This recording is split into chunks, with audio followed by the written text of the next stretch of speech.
A boy stands at the beginning of the stairs in front of a large cube that calls his name and announces to him that the skill that has been given to him is called Gacha. In Rezalili, the main capital of Rakend, a man rides through the city in a carriage, telling his son that the skills bestowed upon him are truly wonderful. The son thanks his father for his kind words.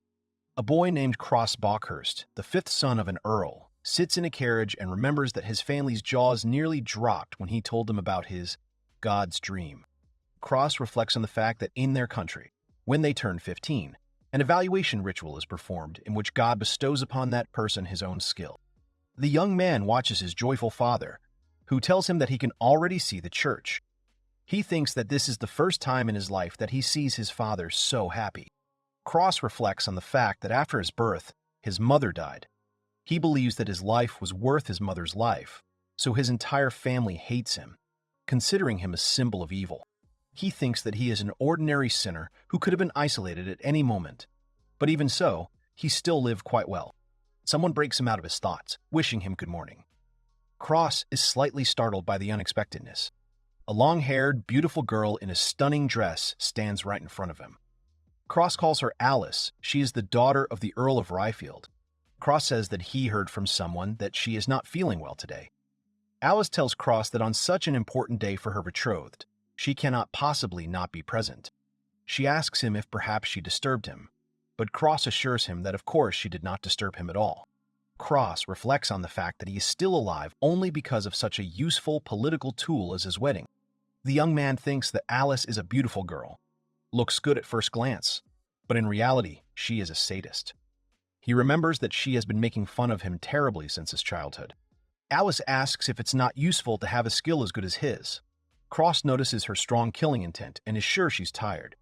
He decides there's a reason why she stopped making fun of him for his Gacha skill. He realizes that the harassment may get worse if he starts using his Gacha skill. Cross realizes that he doesn't have to be scared forever. Smiling, Cross thanks Alice and says that he hopes that this skill will be useful to her. The girl, not expecting such words from him, blushes. Alice is about to leave, saying that they will definitely see each other again. Cross is surprised that she is not angry at all, because this is extremely unusual on her part. Alice leaves and Cross is called, saying that it is time for his ceremony. Cross believes that these terrible days of his that he has always had to endure will end today.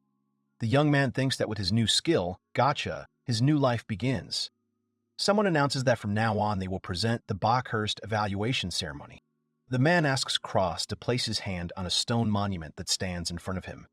Cross approaches the monument, which is glowing brightly, and touches it with his right hand. The stone monument shows that his skill is called Gacha. The crowd is surprised, saying that it is indeed Gacha. They discuss that there are rumors that this skill can accumulate skills infinitely. Crest's father asks him to show him the Gacha right away. Crest agrees and extends his hand to fulfill his father's request. He opens the screen. Cross thinks it's very bright and thinks about how to share the screen. Cross realizes that he is the only one who can see this screen. Cross calls out to the crowd that he expects to see a demonstration of his skill. Crest announces to the crowd that he now has a screen with the Gacha skill in front of him, and he can spin it.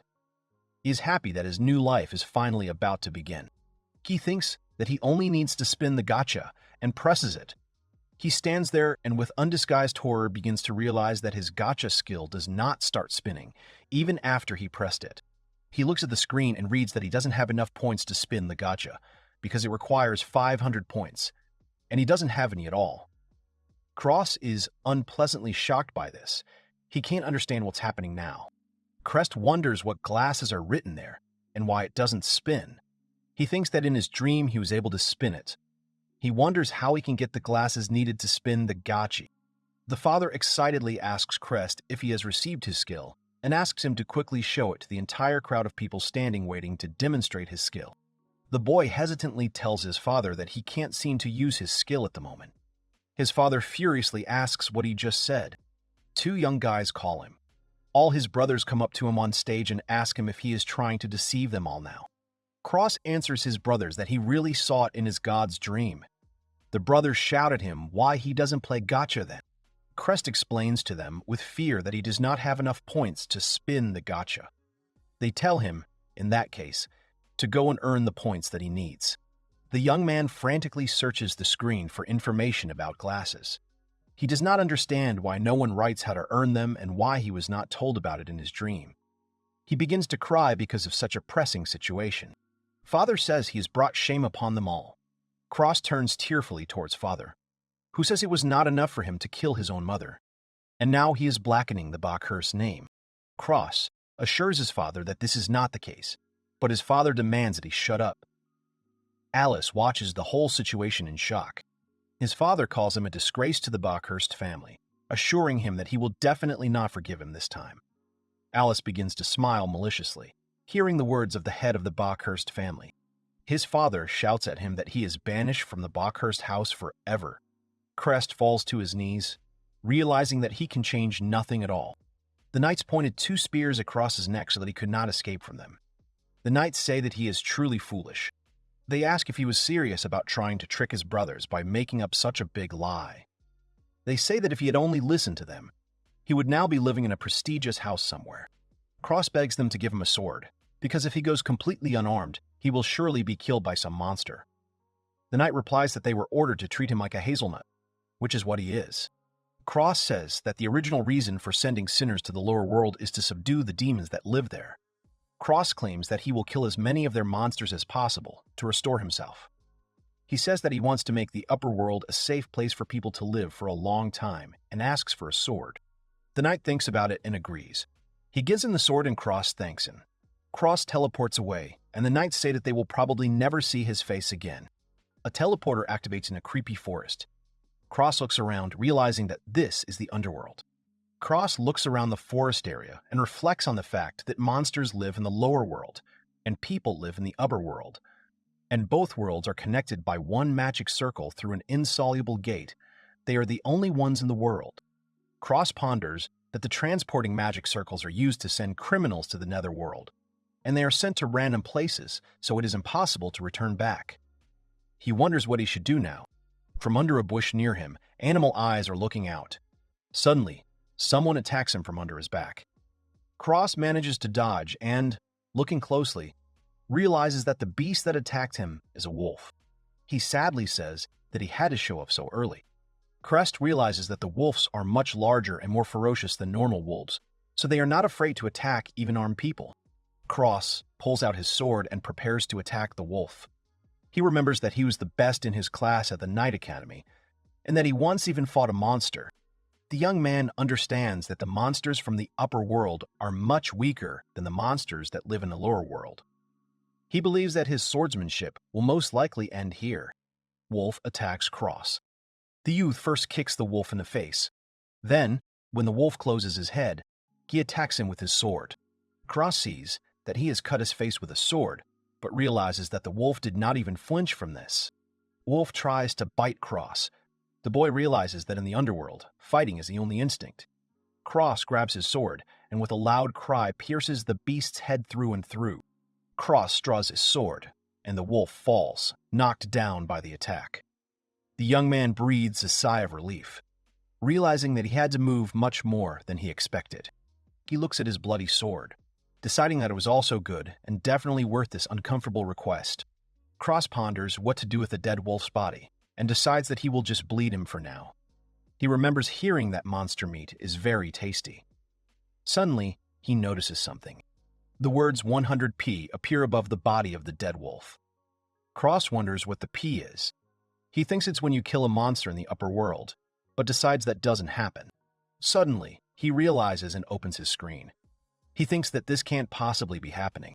Cross exclaims that his glasses are here. He sees that instead of the 0 he had before killing the wolf, he now has 100.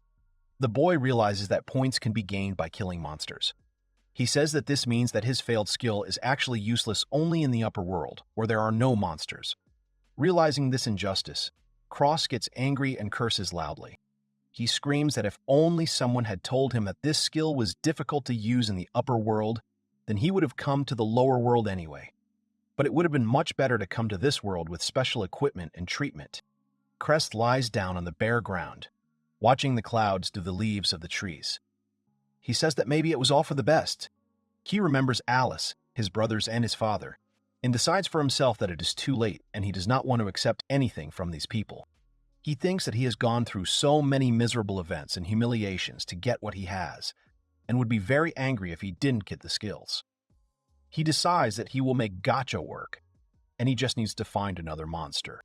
He stands and looks at his screen, thinking that he had learned how to survive before, so he finally has hope. He smiles, deciding that he will survive in the netherworld and not die. Meanwhile, in a beautiful large mansion in the upper world, Alice lies in her luxurious room hugging her pillow. The drooping Cross sits in the dungeon next to his bed when a girl asks him if he is really that stupid. Cross looks up at her, realizing it is Alice standing before him. She says she's surprised he would try to elevate his position with a god's dream. The boy looks at the girl angrily. Alice asks him if he will tell her anything.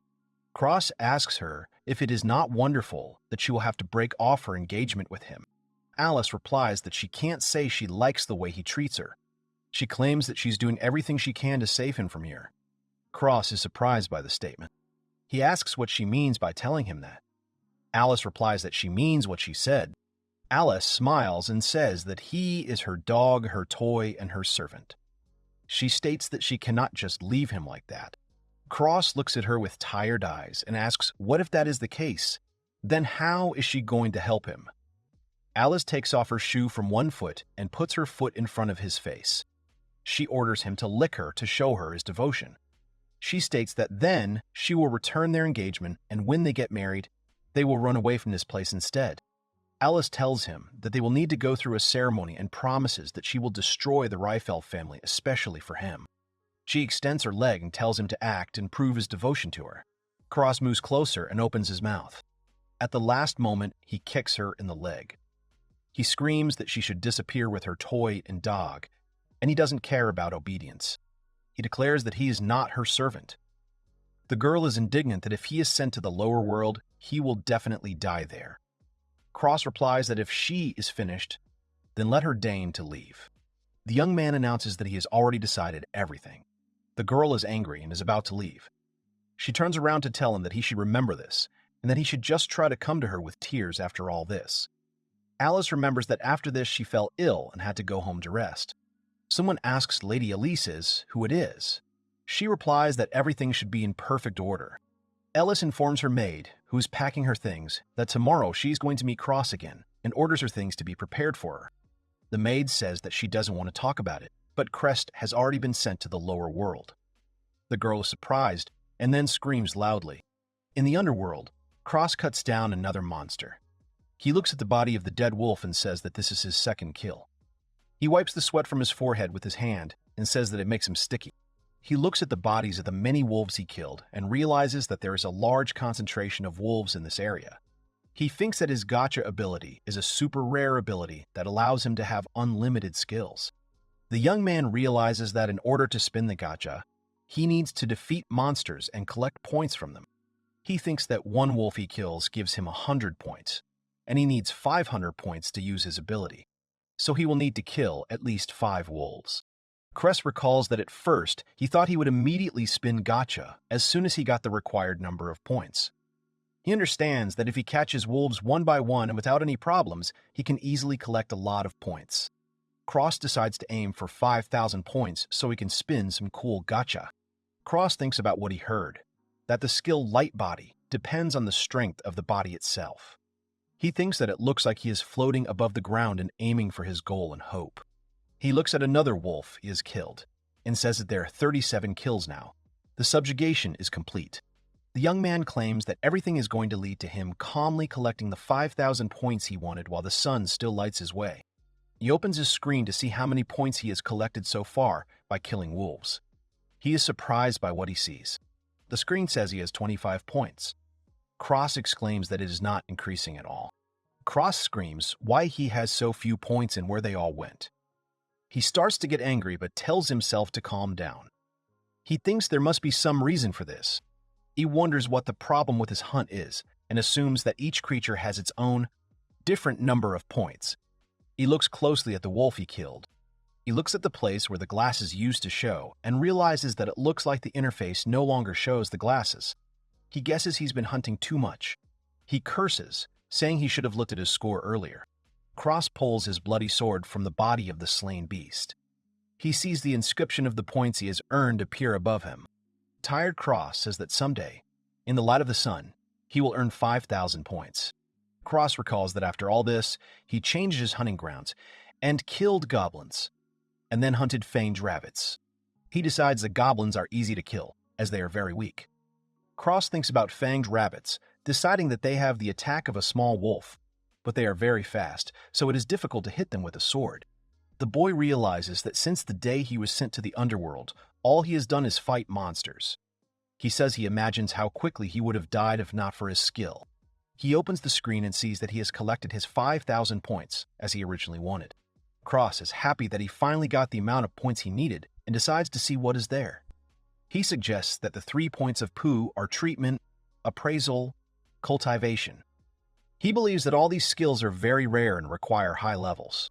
Cross muses that everyone usually only gets one skill at the assessment ceremony, but he can get all 3 skills.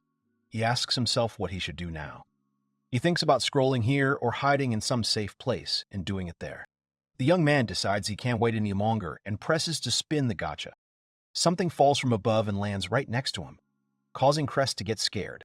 He looks at what has fallen and sees a treasure chest in front of him. Above the chest is written that he should touch it. He checks if this is where he should touch it and presses it. The chest opens its locks, and a bright light pours out of it. Several balls fly out of the chest and float in the air. Cross watches the balls flying in the air. He begins to count them and realizes that there are 11 of them. He assumes that these are all the skills. He says it looks like there are different variations of the balls and reaches out to one, noting that it is a copper color. He touches the ball, and it starts to glow brightly. Cross looks at the ball and sees different versions of abilities in front of him. He checks to see if these are all the abilities. Cross suggests that this is a change in abilities. He says that he cannot understand only because of this. The young man thinks about how to continue and decides to open the silver ball from the top. The ball opens up abilities such as sword mastery, short blade mastery, and more. He thinks that there are more tempting skills here. He notes that he doesn't know how to check whether sword mastery works on one-handed weapons or not. Next, he chooses a golden ball. Cross exclaims that it gives magical abilities. He claims that with such magic, survival is a piece of cake. Cross says that he will finally move on to the rainbow ball. He is excited, thinking that a skill with 3 points has not yet appeared. The young man reaches out and touches the rainbow ball. The ball grants him the skill assessment. Cross is happy, exclaiming that it's awesome, and he'll try it now. He decides that he doesn't want to lose skills anymore. Cross remembers that he needed to imagine the name of the skill in his head. Cross closes his eyes, trying to concentrate, and imagines the name of the skill assessment in his head so he can use it. The young man opens his eyes and sees in front of him the inscription, Data Update, which surprises him greatly. Many marks appear in the forest. Cross does not understand what they could be. The marks are everywhere, on trees, flowers, rocks, and even animals. Cross claims that this is cool, suggesting that he can appreciate all of this. He touches the fruit's fruit, and the tag begins to load. All of the peach's data appears in front of Cross. Cross reads the data carefully and realizes that, as the level increases, the number of items that can be identified will increase. He is glad that at level 1, toxicity can be identified. Cross wants to open his data and his hand mark starts loading.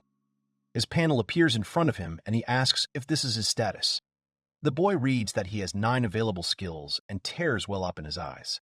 Suddenly, his stomach rumbles loudly, reminding him that he is hungry. Cross says he is so hungry that he is crying. It is already dark in the forest and he uses his magic skill, creating a small flame with his finger to start a fire. He understands that this is all he can do at level 1. Crest eats the meat of a killed animal that he has cooked. He exclaims that it is very tasty. The light from his fire can be seen in the forest. Crest decides that he will somehow survive the cold. The boy lies on the floor, covered in the fur of the beast. He notices that there is so much to do tomorrow and realizes that the gachi glasses are needed for hunting monsters. He says he wants to improve the base and skill of the doctor, if possible. Cross, thinking about all this, falls asleep. Crest dreams of Ellis calling him. She tells him that if it weren't for her, no one would have taken someone like him. She says that he must obey all her orders. She demands that he answer, but he does not turn to her. She screams, repeating his name over and over. Cross wakes up with loud screams. He exhales, realizing that it was just a dream. He is outraged. Why he sees such dreams when he finally escaped from it? He lies back down and reflects that she was in the aristocrat's school uniform. He remembers that since then, Ellis's true nature has been revealed. Alice thinks she is beautiful. She remembers someone telling her she was like an angel reincarnated. The girl tucks her hair behind her ear and decides she doesn't like it. She thinks it's because she's 100 times more beautiful than some angel. The boy tells little Ellis that she better not mess with him. He explains that it is because he is the child of the devil. Ellis remembers that this is their first encounter with the cross. The boy turns and walks away from Ellis. The girl stands silently and watches him go. Ellis thinks that Cross was the first person who didn't pay any attention to her. The girl clenches her fist in anger and says, "Well, okay." She thinks that Cross Bockhurst will still look at her. He decides that he will definitely be crazy about her. Ellis remembers that the next day she started going to him. The girl tells Cross that today they are going horseback riding. Cross replies that they don't have a horse here. Ellis takes out a whip meant for a horse. She mounts it and yells at him to go faster and start neighing like a horse. Ellis realizes that Cross accepted her and her true nature, so she unknowingly became attached to him. However, she realizes that there was another side to him. At the event, the Cross brothers surround Ellis. They tell her that she is so noble. They claim that she is visiting him on purpose. Ellis asks the sons of House Bockhurst who they mean. They reply that they mean Cross. Meanwhile, Cross stands away from everyone, in the corner of the room, alone. Ellis reflects on how they don't even notice his charm and make themselves look bad. She thinks they are talentless themselves. She wonders if there is a way to put these scoundrels in their place. Because she feels hurt, Ellis comes up with a plan. She whispers something in her father's ear, and he says they'll do it right now. Ellis's father asks the event's guests to turn their attention to them, informing them that his daughter has an announcement to make. The girl says that she is Ellis Savard and is engaged to Cross Bockhurst. Cross, his brothers, and all the other guests are shocked by this statement. The girl recalls that after that they started going to a school for aristocrats. She was proud of him when rumors about his abilities reached their faculty, but she could not see him often because they studied in different faculties. The girls watch Cross from the window and discuss how Cross from the Knight's house is very cute, but seems to be dating someone. They wonder who he might be dating. The girls notice Cross waiting at Ellis and begin to suspect that they might be dating. Ellis, with a sweet smile, announces that she and Crest are already engaged. The girls are surprised by such news. The girl wonders why she told them about the engagement then. Cross stands holding a box of gifts. Ellis looks at him with displeasure. She asks him what he has in the box. Cross replies that they are gifts. Ellis remembers that Cross suddenly became popular with girls. She believes that for them, a love story between a beautiful lady and a handsome man is the best entertainment, and they really like Cross, who behaves like a real duke. Little Ellis laughs, saying that she sees that he has become very popular. She winks and tells him not to forget that she is his fiancée. Cross agrees with her. Ellis realizes that she was just a little jealous at first. She remembers that she was becoming more confused with each passing day. Ellis tells Cross not to talk to anyone other than her. She claims she specifically chose him as her fiancé. The girl screams that he is worthless without her. Ellis recalls that the flame of her jealousy burned fiercely, and it drove Cross away because she ruined his reputation at school and he lost his confidence, closing himself off. Ellis admits that she thought her goal was to keep him away from others, but in reality, she was devaluing him and obsessing over how pathetic he looked. Ellis clarifies what she just told her. The maid Ellis says that it seems like he has obtained a very unusual skill called Gacha, so he is truly a worthy suitor for her. Ellis replies that she thinks she needs to prepare a speech for her performance. She thinks that if this continues, she and Cross will be separated. She remembers being very worried about this on the day of the ritual. The girl was happy when Cross's father announced that he had been banished from the Bockhurst family to the underworld. She believes that Cross has painted himself into a corner. Ellis believed that after the shame that will stain the Bockhurst line for centuries to come, their engagement will certainly be broken off, and when she extends a helping hand to the desperate Cross, his life will become hers. She thought it was supposed to happen. Ellis looks out the window, realizing she was wrong. The girl thinks that if he had been a little more obedient, it wouldn't have happened that they would never meet again. She wonders why and starts to cry bitterly. Behind the door, the maid apologizes for disturbing her rest. Elise shouts at her not to open the door.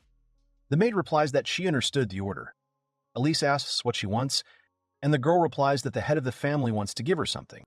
She asks the maid if it was her father. The maid tells her that she was asked to prepare for an audience with King Rockend. The cross shouts joyfully. He sees the peaches and exclaims that indeed, fruit grows in this place. He bites into the peach, savoring the sweet, juicy taste. He claims that all his fatigue has disappeared in an instant. The cross thinks that this momon tree is twice as big as usual and began to bear fruit in just 5 days. 5 days ago, Cross announces that 25 fish arrows are ready. He looks at the screen, claiming that he now has 11 Gachi skills. He exclaims that he now has 2 rainbow skills. He looks at the skills and is happy that so many new ones have appeared. He notices that the evaluation has gone down, but decides that the level will still rise. The young man reads that the rainbow skill, cultivation, allows one to shorten the time and enhance some quality of the object being cultivated. Cross takes the bone in his hands and is offered to grow a fruit-bearing momona tree, notifying him that it will take 5 days. Cross is amazed that a fruit-bearing tree can grow in 5 days. He says that rainbow skills are even more cheaty than he thought. He looks at the screen and says that in these 5 days, he has been focusing on learning skills and finally, Gacha. He reports that he has defeated the skeleton and the fairy. Cross spins the Gacha and asks for new skills to come. He receives copper skills, silver skills, gold skills, and rainbow skills. Cross rejoices, exclaiming that he has received the long-awaited skill, healing. He claims that he can make a potion with this skill. The boy reads that the rainbow skill healing allows you to make a potion from medicinal herbs and ingredients. Cross realizes that the potion requires ingredients. He remembers that he spent 5 days searching for medicinal herbs, but there are few of them in this place. The young man claims that this has dispelled his worries about injuries and illnesses. He decides that after lunch he will go to look for a place where there are many medicinal herbs. Cross tries to wound the bull that attacked him, but he fails. He looks at the part of his sword that is stuck in the ground and realizes with horror that it is broken. The fanged bull is preparing to attack him again. He looks at the hilt that remains of his sword and realizes that the bronze sword with a durability of 0 out of 200 is unusable. He curses, claiming that there is very little left. The bull advances towards the young man. Cross decides that his sword's durability was initially low and that it was probably at its limit now. He realizes that against such a monster, he has suddenly dropped to 0. Cress goes over the options of how he can defeat the bull in this battle, but he understands that he cannot use magic at all yet, and fishing and cultivation are useless. Cross gets an idea. He turns towards the bull, deciding that he will engage in hand-to-hand combat and positions himself for the correct strike. He delivers a straight punch straight to the fanged bull's head. The fanged bull turns over from such a powerful blow that Cross delivered. The bull lies defeated by him, and the young man thinks that he is clearly not far from the first level of strength. He did not expect such a strong opponent to come out. An inscription begins to appear above the fanged bull, stating that he received 200 points for killing it. Cross, having read it, is surprised by the number of points that fell from this beast. The young man claims that he usually didn't get more than 100 points when defeating animals. He assumes that the stronger his opponent is, the more points he gets later. Cross realizes that martial arts, even those at level 1, have amazing power. He wants to tell what happened to his hands a few seconds after using this skill, but is abruptly interrupted. He looks at his hand, with which he hit the fanged bull, and is horrified when he sees that it is all swollen and bleeding. Cross screams in fear, asking what's wrong with his hand. He starts crying from the unbearable pain and launches his skill. The young man reads that he must take the herb Kyochio and place it in water purified by magic, and says that he did this. He reads that this potion must be applied to the damaged area. The young man pours this purified water with the Kyochio grass that he made with his healing skill onto his injured hand and screams in pain. Cross lies on the floor and looks at his hand, realizing that it barely hurts. He thinks that Rainbow's skills are just incredible. The young man picks up the hilt of his broken sword. He decides that the martial arts and pharmaceutics are not of a high enough level to use. He says that he needs to take care of his sword. Cross uses his skill called blacksmith. He reads that he needs to put the hilt of his broken sword on the board, as well as a cow's tusk. He reads that the Gornga cow tusk sword is ready and its attack power is 70 and its stamina value is 200. The young man takes it in his hands, saying that it will be completed in the shortest time and has maximum durability. He concludes that the sword is good, but in battle he learned that one weapon is not enough to win. Cross decides that he must find allies. He thinks that in order to pull off the gacha, he must continue to defeat new monsters. But if such a strong opponent appears in the future, it will be risky to fight alone. He muses that if he has friends, he could take turns keeping watch while one of them goes to bed. He decides that tactics are also born in battle. Cross remembers that when he still lived in the upper world, someone mercilessly kidnapped other people, and if there were several of them in the same place, they would unite with each other and use a spell. Crest stands there, lost in thought, and decides that he will try to find any traces of man. He believes that humanity is an incredibly sinful and savage race. He goes on, thinking that it is difficult to make new friends. He decides that generations are changing and everything is changing completely, so he thinks that at least one person will be able to help him. Thinking about his own, he continues on his way, when suddenly he notices something on his way. What he sees shocks him. He wonders if he's really facing a man in armor. He decides that this is his chance, but he does not understand how to do what he has planned. The man dressed in armor greets Cross politely. She confesses to him that she did not believe him when he was ridiculed in the upper world. She asks if everything was as she was told. Crest looks at her, not taking his gaze away. He thinks that no matter what land, they are the same friends. He thinks that she is his only friend. The girl says that everything is as expected. She admits that she never doubted it. The girl takes off her knight's helmet. Crest recognizes her, saying that he did not expect this at all. He thinks that meeting her is more interesting than doing imitation sword fighting in the knight's department, but with her it is a tough fight every time. Crest holds his own in his hands, asking the girl in armor that it turns out she trained with Ellis together. He claims that, in fact, in applying the sword to her, which he learned, it is quite effective. He tells the girl that he would be interested to see her fight with Ellis. In the upper world, there is a heavy rain. In the castle of Resifel, Ellis shouts loudly and angrily, asking what they are doing here and why she invited her to the castle. Ellis stands in front of a beautiful girl who is about the same age as her and yells at her to tell her why she called her to her place. The girls stand and look into each other's eyes. Ellis's look is determined and serious, while the second girl's is rather indifferent. A girl with a hairdo and two ponytails on the sides asks Ellis why she is in Resifel Castle now. She decides to be the first to tell her reason for being here, and says that the king has called her for an audience. She asks her if King Resifel has also invited her to the castle. Ellis has been looking at her with a displeased look all this time.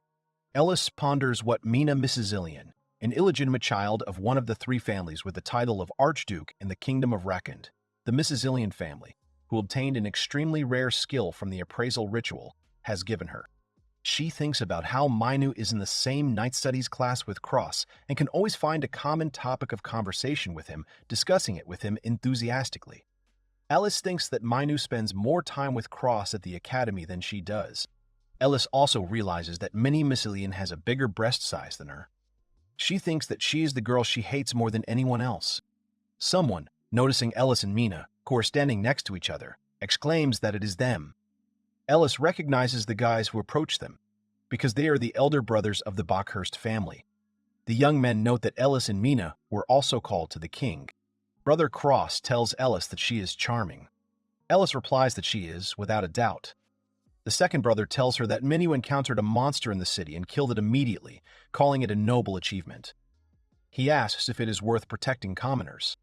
The blonde, cropped brother approaches Alice, saying that the talentless Cross has disappeared, and asks her if he, such a brilliant young man, is suitable for the role of her future groom.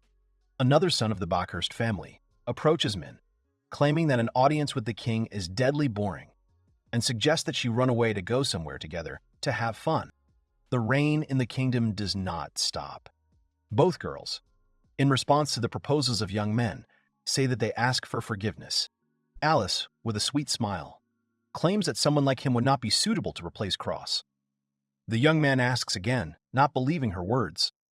She asks him not to utter delirious maxims about how he is supposedly more magnificent than Cross. Minu calmly tells the boy that her power is meant to protect the entire people, so whether he is a commoner or an aristocrat is of no importance to her. She adds that, however, if he is in danger, she may change her beliefs. Both girls wave goodbye to them, telling them to excuse them. The angry and humiliated sons of the Bakhurst house are left alone in the corridor. In the hall where King Recifel is receiving guests, there is a crowd of people. The king sits on his throne in front of the people he has called to an audience and clears his throat before beginning his speech. The owner of the castle of Recifel, the king of the country of Rakind, Recifel VII, addresses the gentlemen representatives of the three families of the archdukes and apologizes to them for having so unexpectedly summoned them all to the castle. Father Cross asks the king what he is talking about, because the representatives of the Bakhurst family are always ready to rush to His Majesty at the first call, and Alice has been watching them from the sidelines all this time. Someone in the room brings up the subject of the monster that suddenly appeared in the city the other day. Minu Misicilian pays attention to these words, realizing that the conversation will be about a situation in which she took part. Minu Misicilian's father reports that they, the Misicilian clan, have dealt with this monster. He asks the king if he has any comments to make about this. The king tells him that they have done everything perfectly. King Recifel VII announces that he wants to tell them about a letter he received from the Pope. The leader of the knights goes up to the king, and someone from the crowd says that she is as delightful as ever. The girl opens the letter and begins to read the words written by the Pope about the recent appearance of a mysterious monster, which has been spreading fear in the castle town. He writes that he was initiated into the contents of the divine dream, and sets it out below. The Pope writes, this should talk about more mundane things instead of divine speeches, and reports that recently there have been more and more frequent days when a huge number of monsters raid cities. The three families of the archdukes exclaim that their country is in trouble. They are afraid of the huge number of monsters that appear in their country. The leader of the knightly squad continues to read the letter, in which the Pope writes that they should not worry, because the gods have already figured out how to resist the attacks of monsters, so they will grant them special skills for this purpose. The Pope writes that below are three people who will have these special skills. The girl begins with the first name. The leader of the Knight Squad reads that the owner of the skill, Intercession of the Providence of the Holy Maiden, is Alice Refeld. The girl is shocked by this news, not believing that it is really her. Alice's father, the head of the Refeld clan, praises Alice, saying that she is a good girl. The girl thanks her father. Alice rejoices, remembering that indeed her skill was too powerful to affect the upper world. Alice thinks that suddenly it turns out that this is an extremely rare skill used against monsters. She thinks that today, from this very day, heroic tales about her will begin. The leader of the Knight Squad continues to read the letter. The girl reads a letter in which the Pope wrote that Minu Misicilian will have the skill, Brave Strike. Minu, even after hearing this news, does not show any emotion outwardly. Alice grits her teeth in anger, thinking that it is this Minu again. She resigns herself to the fact that she has a skill for rear support, and if all the nasty, dirty monsters are entrusted to her, then she will be satisfied. She believes that when you work in close proximity to commoners, a sharp increase in sympathy is inevitable. Alice gleefully thinks that her life may end on the battlefield, where she will be cruelly killed. The leader of the knights announces the third and final person who will receive a special skill. The brothers of the Bakhurst family argue among themselves, because each of them believes that he will be the last one on the list to receive a special skill. The leader of the Knight Squad announces that the third and final special skill is called Gacha. Alice, Minu, the Bakhurst brothers, and everyone else are shocked upon hearing this. The girl loudly announces that the owner of this special skill is the Bakhurst Cross. The head of the Bakhurst house realizes with horror what he has done. King Recifel states that these three skills have been the subject of discussion before, whether they are special skills against monsters, considering that they were given to members of all three ducal families. The king reports that, according to the Pope's assumption, it seems that in the future there will be people with special skills used against monsters. The man cheerfully says that therefore they have nothing to fear from monster attacks, because they will ensure the safety of their country weakened.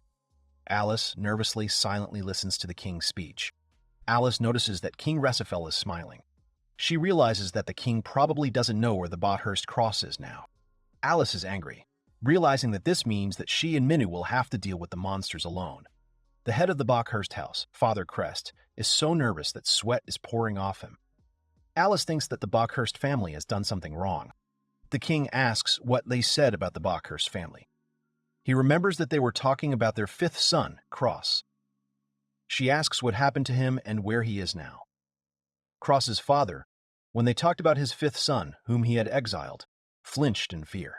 King Resifel clarifies that it turns out that the skill Gacha is possessed by Cross of the Bakhurst family.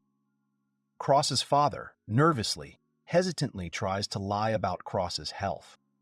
He is interrupted by a man who suddenly addresses the king. King Resifel recognizes the man who addresses him as Duke Reifeld. The Duke says that the Cross of Bakhurst will never appear here. The king asks Duke Reifeld what he means by saying this. The man replies that he thinks it would be best to hear it from the head of the family. Father Cross trembles with fear when asked to tell what happened. The head of the Bakhurst family, stammering with fear, reports that Cross has committed a misdeed. He says that Cross has been banished to the underworld. The king screams in horror, asking again what Bakhurst said.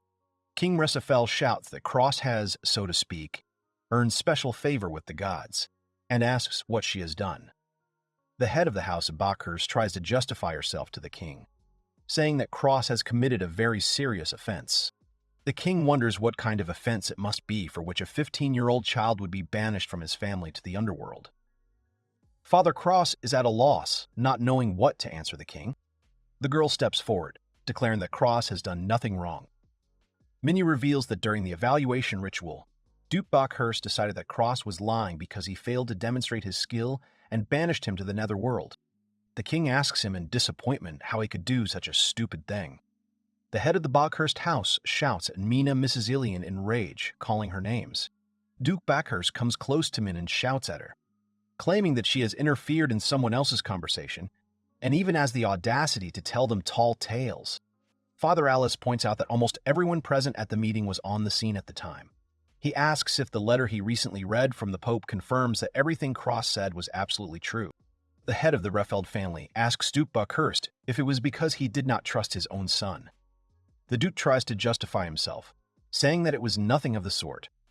Alice thinks that he got what he deserved. Alice's father approaches the king, saying that before the country reaches a critical point, they, the Refelds, will set out to find the cross to relieve His Majesty's anxiety. The king replies that this sounds encouraging. Duke Reifeld bows and asks King Resifel to allow him to give one piece of advice.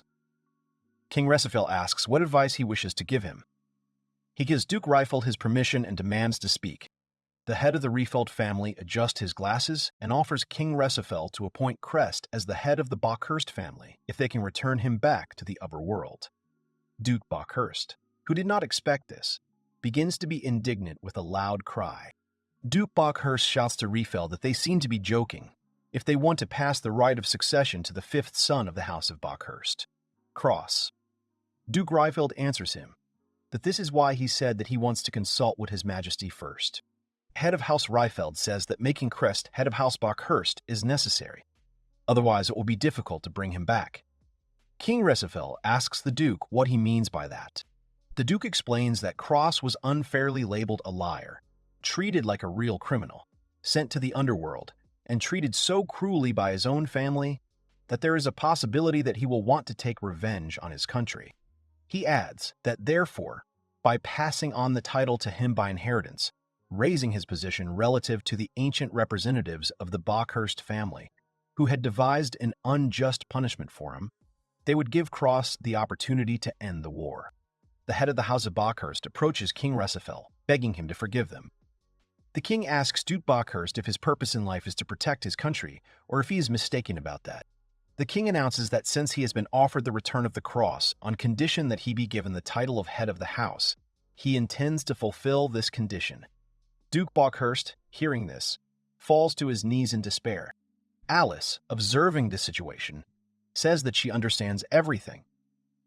She believes that her father, Duke Reifeld, is using her relationship with Cross as a pretext to seize the power of two ducal families at once. Alice realizes that if her father succeeds, he will become more powerful than the king himself. She assumes that in the near future, the Reifeld family will even want to get the royal throne. The girl decides that this is a story about how she and Crest will build their wonderful relationship. Alice thinks about it, upset. But she decides that it doesn't matter what her father is planning, because it might mean she can see Cross again. While the Bockhurst family quarrels among themselves over King Rosiphile's decision, the girl thinks that if she wants to be with him, then she needs to apologize to him for everything that happened. Meanwhile, in the forest, in the lower world, Cross receives a gold skill called Imparting Magic of the first level. The young man assumes that this is a technique for imbuing weapons and means of defense with additional properties. Cross has acquired copper skills, silver skills, gold skills, and rainbow skills. He decides that he will try out his new gold skill, Magic Imbuement, right away. He uses his skill by saying it to himself. The cross reads that the bull's tusk sword is potentially endowed with only one type of ability. It increases power or consumes magical power. The young man thinks that both abilities interest him, but he only needs to choose one. He excitedly exclaims that he will take the chop mastery ability after all. He imagines how this skill might work, and decides that from the looks of it, it looks like something cool. On the screen, he clicks on the consent to grant his ox tusk sword the ability Chop Mastery. He smells a familiar scent. The young man walks further and comes out of the dark forest and sees something beautiful. He stands on the seashore, watching the waves splash. Cross believes that the sea in the lower world is exactly the same as in the upper world. He notices that the distance is shrouded in fog. Cross walks along the beach and reflects on the fact that the world is covered in fog. This is the common opinion of mankind, and no one knows what is on the other side of the fog. Cross realizes that so many times research has been organized, and all have failed, because the ships did not return back, and gradually, everyone stopped even thinking about getting to the other side of the fog.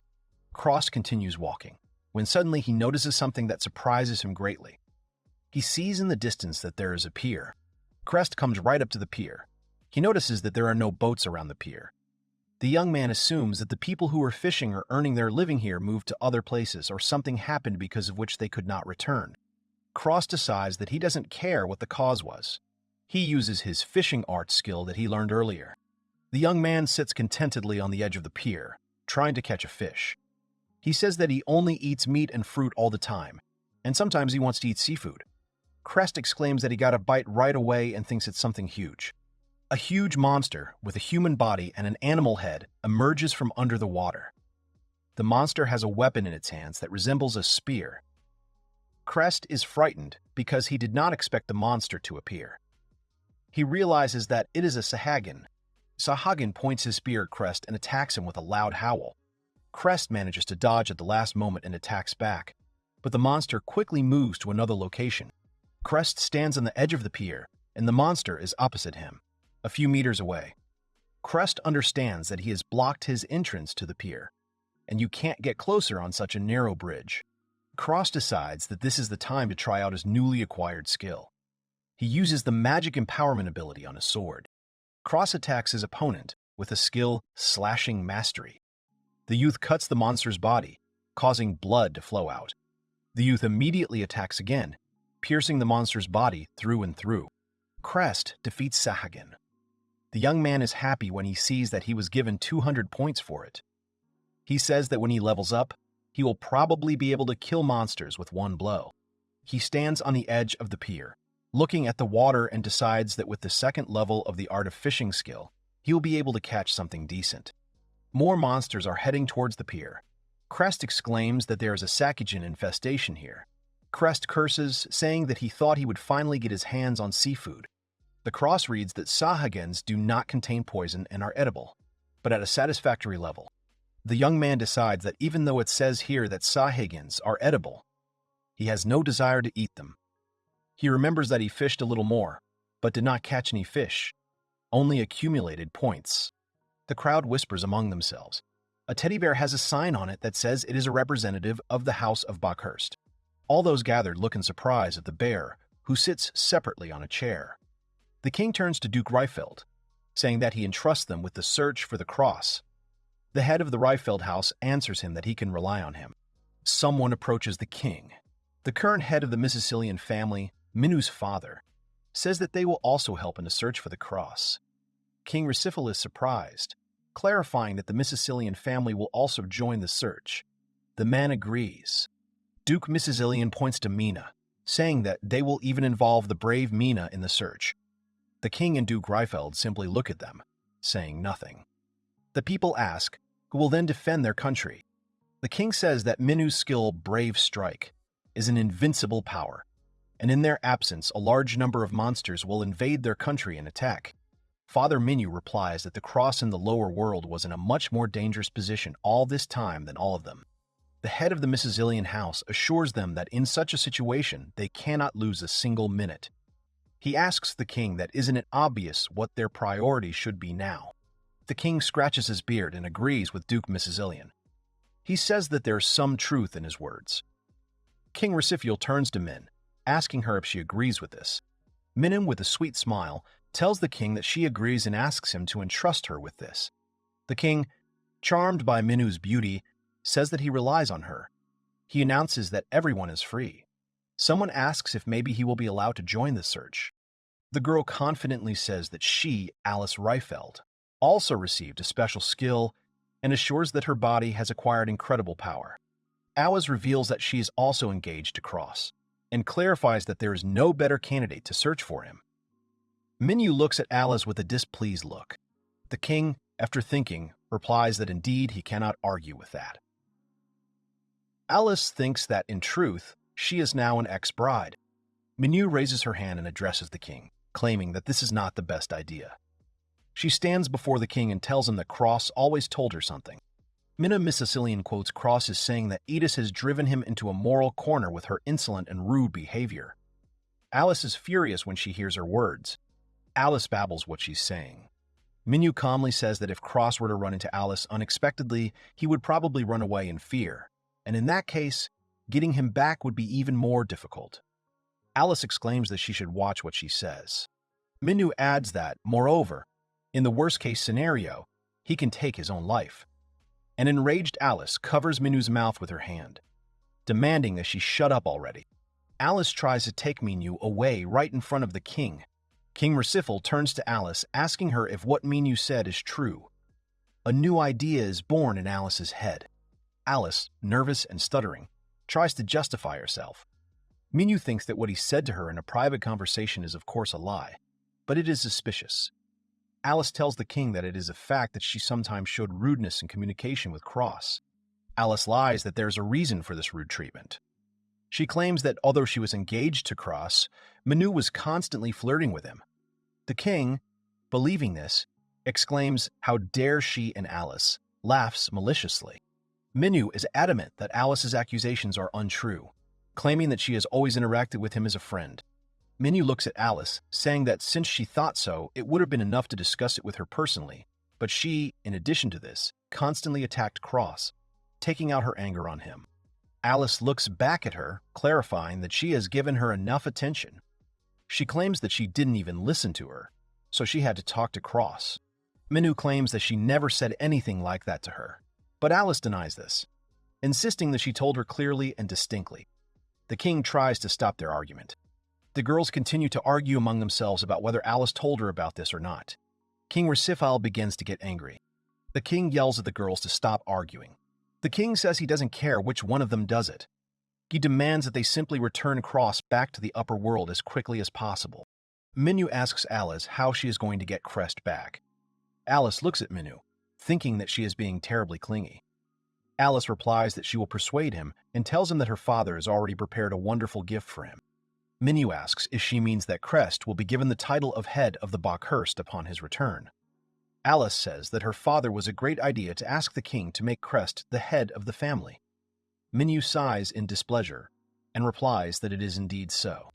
Minu stands in front of Alice and claims that she knows nothing about the cross. She says that what the cross always wanted was freedom, Alice yells at Mina for being so annoying. She says that when he becomes Duke, he will have the house and money to do as he pleases. Mina replies that Crest is not interested in such things. Minyu smugly says that, however, no matter what she says next, it seems that it will not do any good. Alice gets angry and shouts, asking her what she just said. Minyu turns around abruptly and leaves, saying goodbye to her. Alice asks her to wait, but Minyu does not react to her words and leaves her. Alice is left perplexed and asks into the void what this freedom is. In the lower world, Cross stands, upset about something.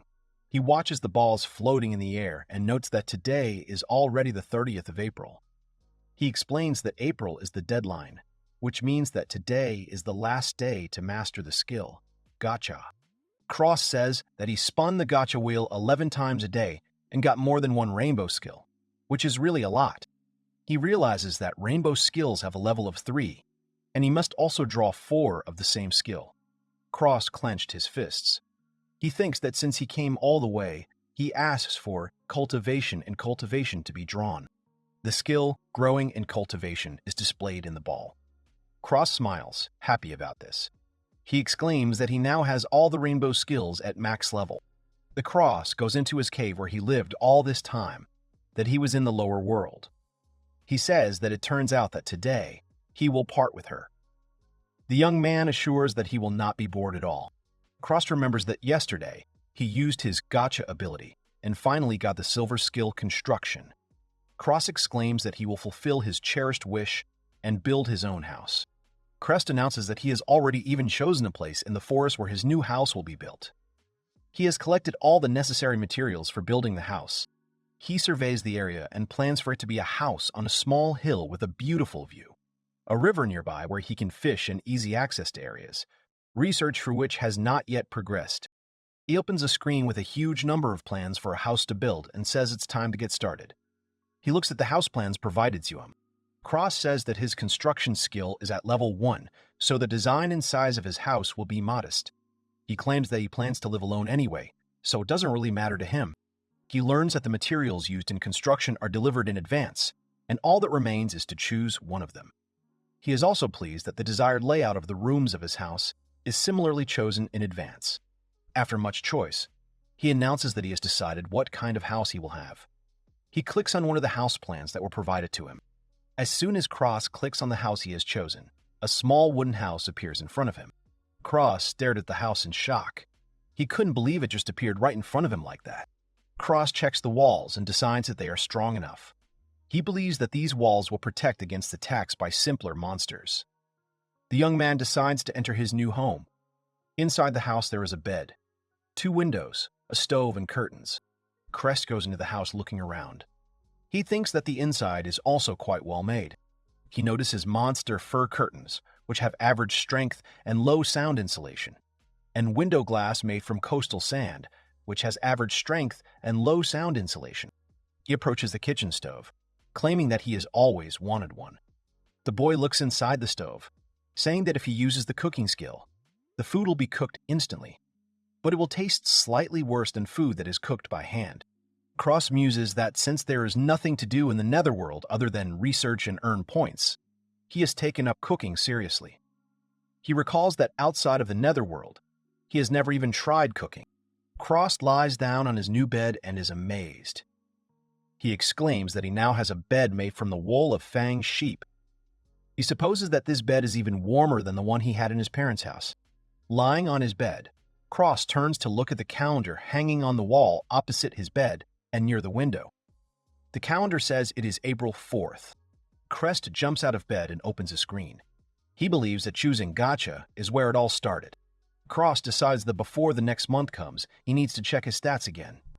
He reads that his strength is 130, his endurance is about 123, his agility is 102, his intelligence is about 24, and his magical abilities are 155. Cross realizes that by this time he has already accumulated 50,000 points. He remembers that he has already used 40,000 of the 50,000 and has already used the Gacha ability about 88 times. He notices another important detail. The young man says that he, who was expelled because of the loser skill Gacha, has a certain number of skills. He looks at his skills and exclaims that there are 30 of them. The screen says he has 30 skills available, including his Gacha skill. He has rainbow, gold, silver, and copper skills. Crest asks himself how he suddenly lost the sense of reality. He says that this is how he built a beautiful house. The young man admits that he can no longer imagine his life without his skills. The cross falls onto the bed, suggesting that when there is no emotional connection with anyone, the living sense of the world begins to disappear little by little. He suddenly realizes that expert judgment and witchcraft are in the same category. He wonders if there are special skills for taming and raising monsters. Crest looks at the calendar, noting that May will start tomorrow. He assumes that the new gacha will have such options. The young man is digesting on his left side and says, "What else?" He asks if the circumstances can turn out so favorably for him. He starts to worry, saying that who knows, maybe the next gacha will have some restrictions. He fears that in the worst case, the points he hasn't used will be lost. Cross decides that he would be better off spending all his points. He says that he might get a notification about this as early as May. Cross claims that this bed is indeed too warm, however. He says that it seems to have been created to turn a person into a useless and lazy creature. In the overworld, at Duke Bockhurst's residence, the Bockhurst family discusses the events that took place at the appraisal ceremony and the recent audience with the king. Cross's brother scolds him, claiming that Cross has already brought shame on their family twice. Another son of the Bockhurst family sarcastically asks him if it's okay for him to say such things, since he is thus calling the next head of the Bockhurst family, Cross, a bad name. He shouts back that it doesn't scare him at all. He assures that he wasn't teasing him, so Cross has absolutely no reason to take revenge on him. He says that he would rather take revenge on him, because he was the one who made fun of him the most. His younger brother replies that he was just following his orders. The boy asks him what he said he did. The man slams his fist on the table, ordering everyone to be quiet.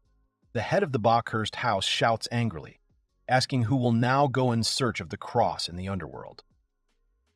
He claims that this is what needs to be decided first.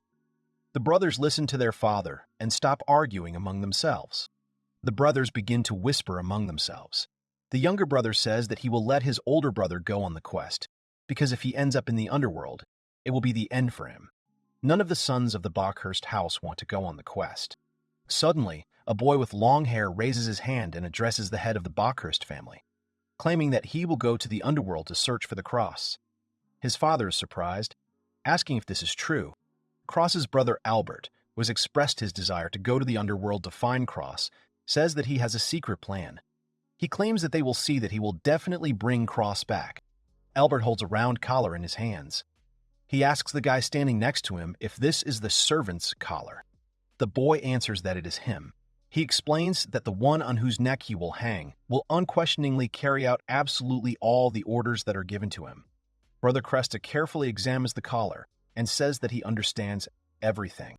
The guy warns Albert that this collar is used against criminals, and Cross might find out that he used it against him.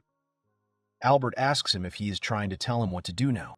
Cross's older brother looks angrily at the boy who brought him the servant's collar and asks if he should burn it. Albert stands in front of a huge, ominous gate. He explains that this is a gate connecting the upper world with the lower world, but that the only way to enter is through this tunnel. 2 knights stand near the entrance, preventing people from simply passing through. The boy asks Albert to be careful. He says that the lower world is so full of magical power that it not only blocks the ability to move, but also strengthens the body of demons during transformation. Albert replies that he should keep quiet.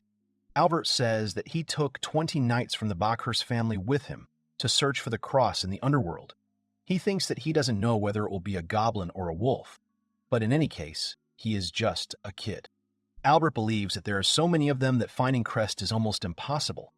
He reflects on the fact that his brothers are incompetent because they have such a wonderful opportunity, but none of them wants to take advantage of it.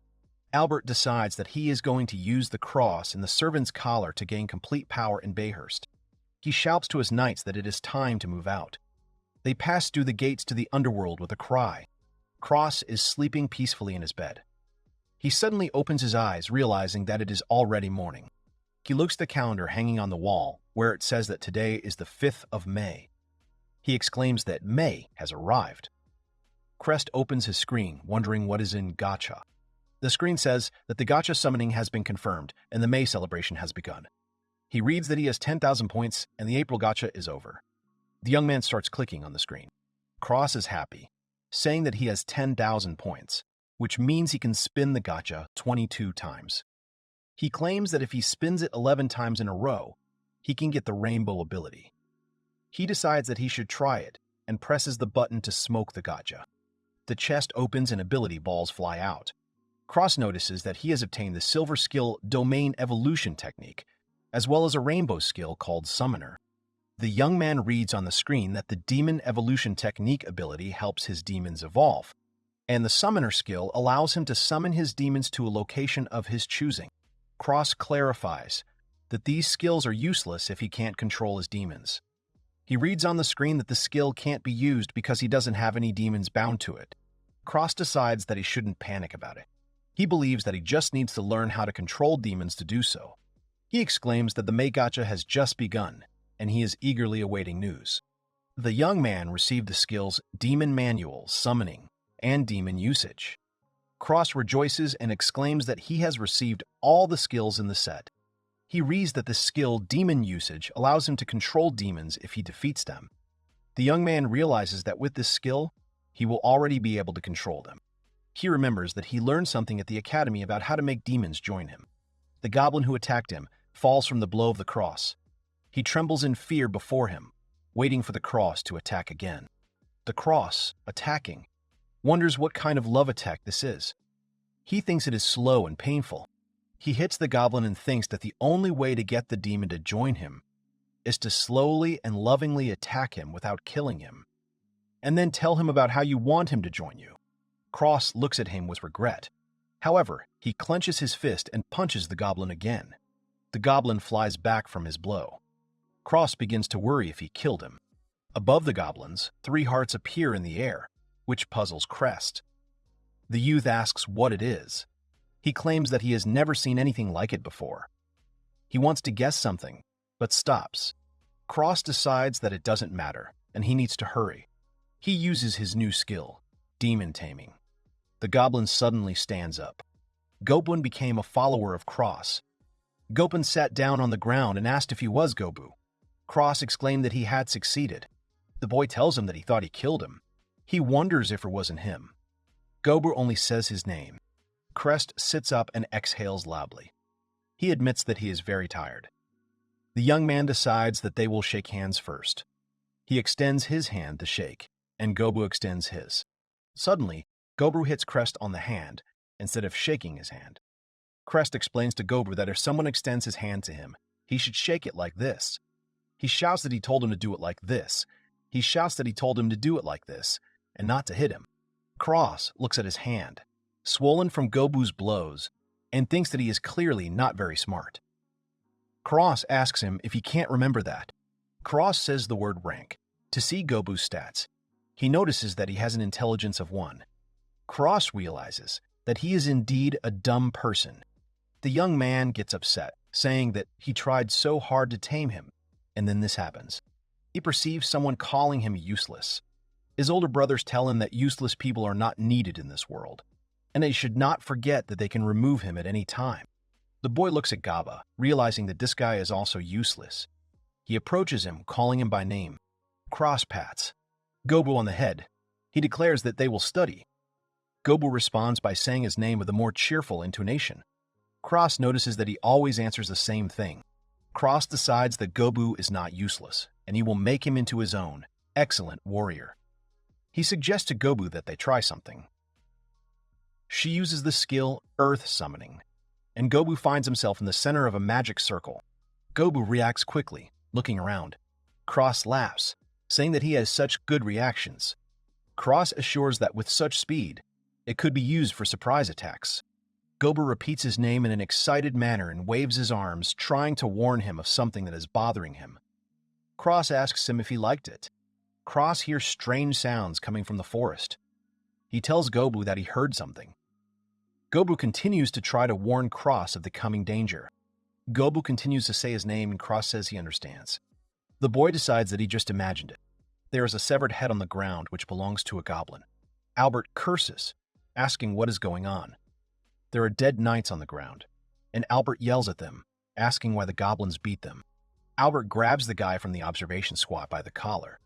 He yells at him that he thought he told them to always use the skill observation. The guy frantically apologizes to him. He explains to Albert that due to the high concentration of magical energy, it is very difficult to detect not only the cross, but even demons, and when it is used for no reason, they simply waste energy. Albert hits the knight. He continues to hit him and tells him not to make excuses, calling him useless. Albert thinks that he did not expect this to turn out so badly for him. He understands that the knights fought worse than usual this time. He asks the knight he beat up about the number of people with serious injuries. The guy first answers that there are 6, because he counts himself 2, but then changes his mind and says that there are 5. The knight tells Albert that in this battle against the goblins, absolutely all the knights were wounded, so they will need to return to the upper world. Albert replies that they are in a hurry and orders the knights to leave those who cannot move. He says that if they are still alive when he returns, he will take them too. The knights are shocked by his order, but they obey him. Albert ponders how he can return there if they just lost to the goblins. He believes that if he does not bring back Cross, his position will be in jeopardy. The knight shouts to Albert that he no longer wants to follow him. His comrade tries to stop him, but he does not listen and asks to let him go. Albert, hearing his plea to let him go, silently turns around and stabs him to death with his sword. The knights, seeing that he has killed their comrade, scream in shock. Albert slings the bloody sword he used to kill the knight over his shoulder and asks them who they think their leader is. He warns them that they had better listen to him. He looks at them with a threatening look, saying that if they do not obey his orders, the same thing will happen to them as to their comrade. The knight tells Albert that they have found something similar to human tracks. Albert sees a human footprint on the ground. He says that the tracks were clearly made very recently. The knight asks him if these tracks belong to the cross. Albert replies that he does not know what the marks of the cross look like, but that it is about the same size as the marks. The knight declares that he will then follow that path. Cross looks at someone barking with interest and Gobu with fear. They look at their new companion, the wolf. Cross exclaims, which means the wolf has joined them too. Cross opens a screen with his stats and reads that the wolf has an intelligence of 20. He says that he is smart. Gobu shouts his name with a questioning intonation. Cross turns to Gob and asks if he wants him to see his name too. Cross says he will. A sign appears on Gob asking him to give him a name.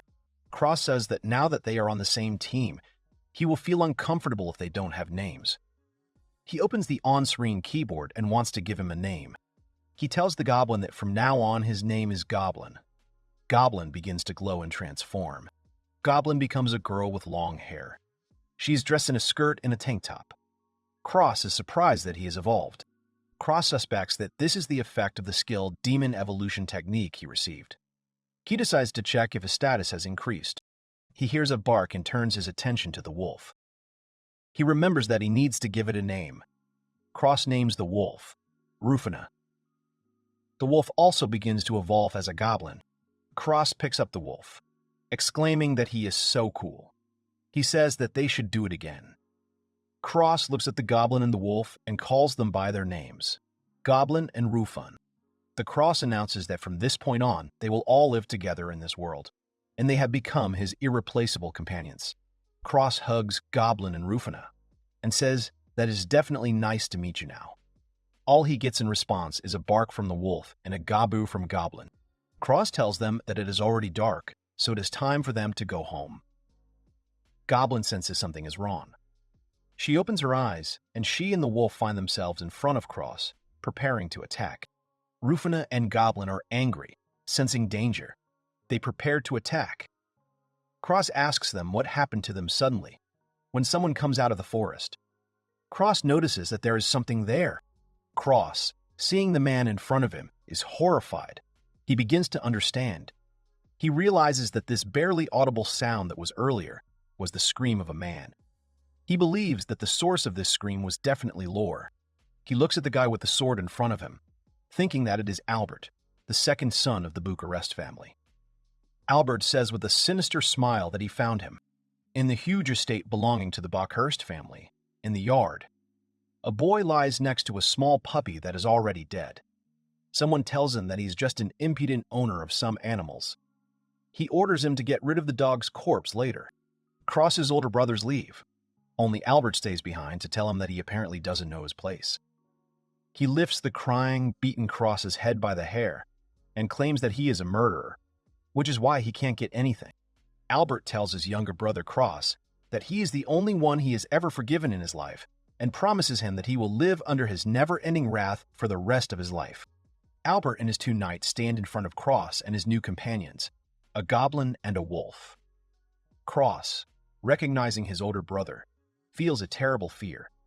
He wonders why Albert, the second son of the ducal family of Buckhurst, is in the nether world. Albert joyfully exclaims that he has been looking for him for a long time. The elder brother of the Cross begins to approach him, saying that he thought that he had already died in the lower world. Albert claims that this day is the happiest day of his life. Cross, standing where he was, rudely asks his older brother why he came to see him. Albert is surprised by such impudence on the part of his younger brother. Albert asks Cross if he is not glad to see his older brother. He claims that Cross must have been incredibly happy when he saw him. Albert explains to him that he came to the underworld to take him back to their home in the upper world. Cross gapes in surprise when he hears what his brother told him. His brother, the second son of the Buckhurst family, apologizes to him for banishing him from the upper world to the lower world. He assures him that it was just a joke. Cross sarcastically exclaims that it was very funny. He tells him that he almost died from such jokes. Albert replies that he is still alive and tells him not to act so cynically. Albert watches his little brother closely, thinking about how this is such an unexpected surprise for him. He thinks about how he's beginning to understand exactly how Cross feels about him now. Cross's face expresses the horror he feels at meeting his elder brother, and his whole body shakes uncontrollably with fear. Albert realizes that his younger brother is clearly not angry with him now, but simply very scared. Albert recalls that he and his other brothers have instilled fear and despair in Cross since his birth. He admits that they made sure that he would never be able to fight back against any of them. The young man decides that although Cross has a very rare skill, it does not matter at all, because if he obeys him unquestioningly, then everything will be fine.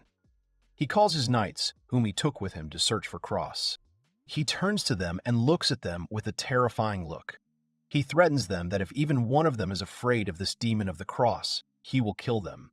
The knights, afraid of him, quickly answer that they understand everything. Albert approaches Cross, asking him if he has new pets again. Rufuna, Cross's wolf, starts barking very loudly at Albert as he approaches them. Cross's brother asks him why he needs them, since they too will soon die again. Cross suddenly claims that he did not kill him. Albert disagrees, assuring him that he was the one who killed the puppy. He tells Cross that the dog died because he was too weak to protect it. Cross begins to get very angry and wants to answer his brother, because he does not agree with him, but the fear that he feels in front of Albert does not allow him to do this. Albert claims that he is irresponsible and therefore will not be able to look after the demons and suggests that they return to their home already. Cross shouts loudly, telling him that he will not return home to the Buckhurst estate. Albert, who is about to leave, turns to his younger brother at his cry. Cross tells him that he has already decided that he will live here, in the lower world. He states that he wants Albert to go away and leave him alone. Albert calmly replies that this is how it works. Cross stands and looks at his older brother with a look of complete determination in his pleasant decision. Albert sternly tells Crest that he doesn't seem to get it. The determination in Crest's eyes disappears, replaced by a terrible fear of his older brother. Albert yells at him, asking him what he's even saying. He calls him names and claims that Cross should be more respectful towards him. Cross feels a growing panic. His heartbeat increases several times. His chest feels like it is being squeezed, and his head begins to throb with pain. His legs are shaking violently, and he begins to choke from lack of air. Albert asks him what this demon is doing here, shouting that he is already fed up with him. He demands that Cross tell his wolf to be quiet. Cross does not answer. He just stands there and tries to continue breathing. Albert says that otherwise he will shut him up himself by cutting his throat. Cross begins to apologize to Albert, but does so with great difficulty, because he cannot breathe. Albert smiles when he realizes that trauma switch is on. He thinks that this is his secret, which he told their father about.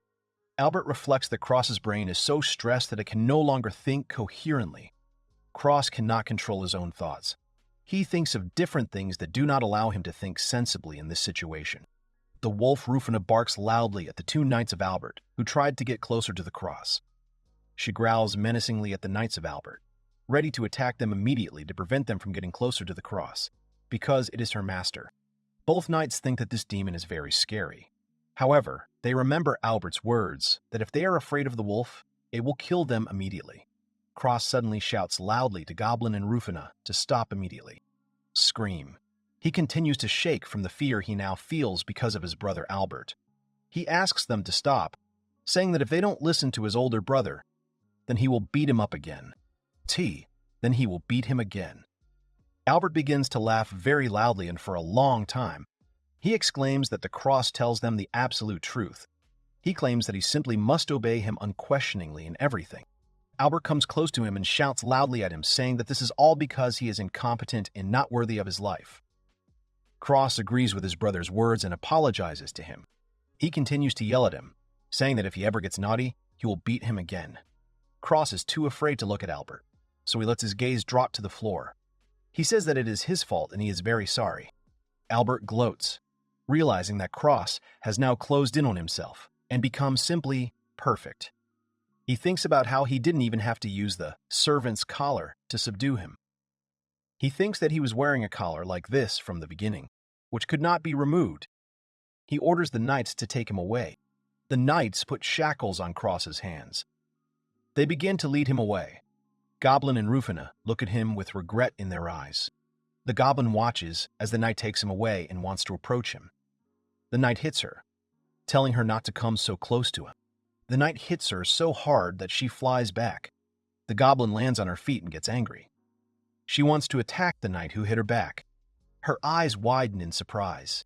She sees Cross walking away from them, crying. Cross apologizes to them silently. He thinks about how he said they would be friends from now on, and thought he would become a great warrior. He thinks about how sorry he is for being so useless.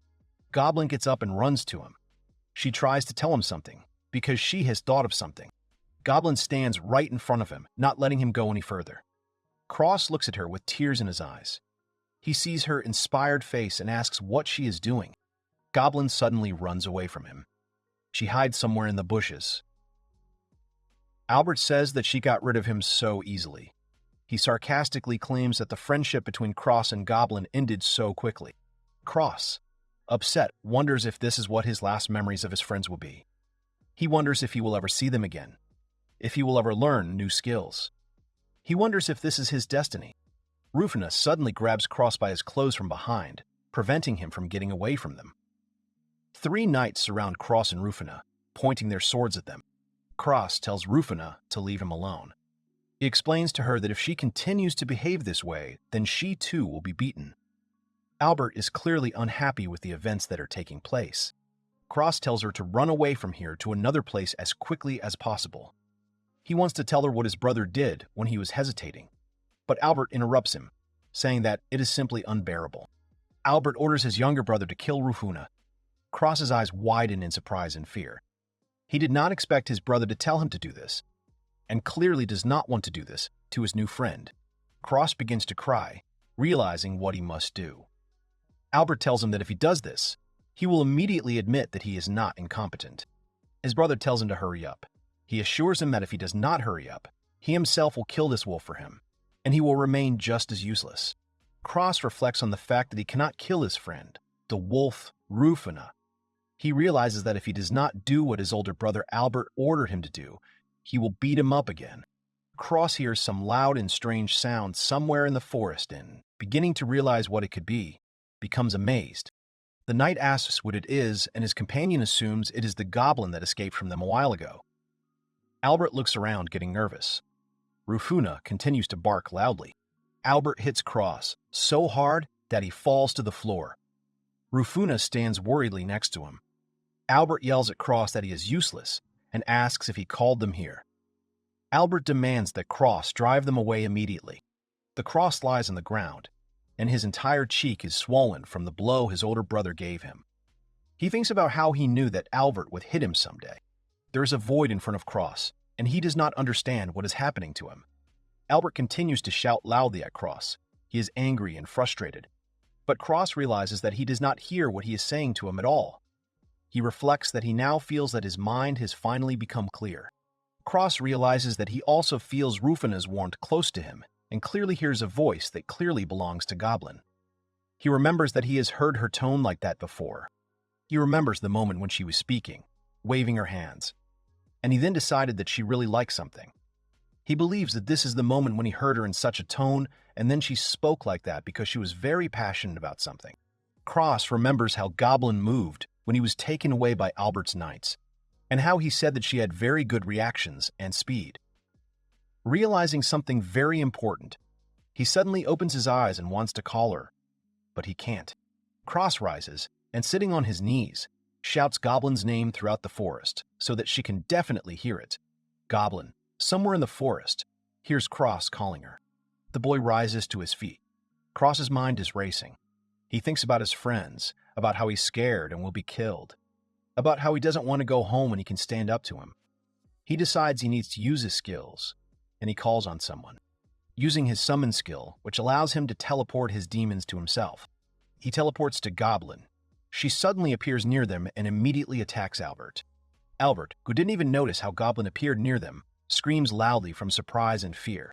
The enraged Goblin punches Albert hard in the face. Albert is thrown back by Goblin's blow, colliding with a tree. Albert wonders what just happened, because some monster just appeared in front of him out of nowhere. Goblin runs happily towards Cross, saying something to him. Cross calls her, and Rufina stands next to him, barking.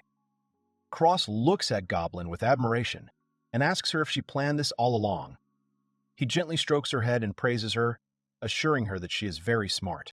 Albert shouts at Cross, who is already leaving, asking where he is going. He demands that Cross look him in the face.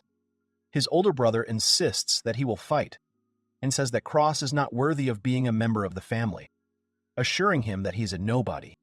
Cross turns to his older brother and begins to transform the shackles that Albert's knights had placed on him into weapons. Albert watches this with undisguised shock on his face, because he did not know that his younger brother could do this. Cross makes himself a sword out of ordinary shackles and claims that he has said before that Albert was never and never will be his brother. Albert is nervous, realizing that Cross just made himself a sword out of ordinary handcuffs. Cross points his sword at Albert Buckhurst and confidently declares that he is only his enemy. Cross continues to hold his sword, pointing it towards his older brother, Albert. He looks at Albert with a confident, determined look, which no longer has a drop of fear in it, as it did before. A very angry Albert grabs the end of the cross sword with his bare hand and says that he understands everything. The sword begins to melt right in Albert's hand. Albert rises to his feet and claims that this time he will finally imprint on his mind the consequences that can arise from disobeying his older brother. He orders his knights to kill this monster at once. The knights stand there, confused, for they understand that they are terribly afraid of this demon. Albert shouts at them. Why do they continue to stand there and not carry out the order he gave them? Albert Buckhurst furiously asks them if they are still knights of House Buckhurst. He tells them to follow his every order, even if it requires them to kill someone. The knight, his hands shaking with fear, takes his sword. The two knights are extremely scared, but they attack Goblin and Rufina. Goblin and Rufun easily defeat all four knights who attack them. Albert realizes with horror that all his knights have been defeated by them. Cross smugly asks his brother if he thought he would be confused if they both attacked them. Cross tells his older brother that his subordinates were alarmed even by the voice of Rufina and Goblin, and the scream he heard earlier was likely caused by a demon attack. Cross claims that he, Rufina, and Goblin are superior to Albert, and all of his knights in terms of strength. An angry Albert tells his younger brother that he shouldn't be so overconfident.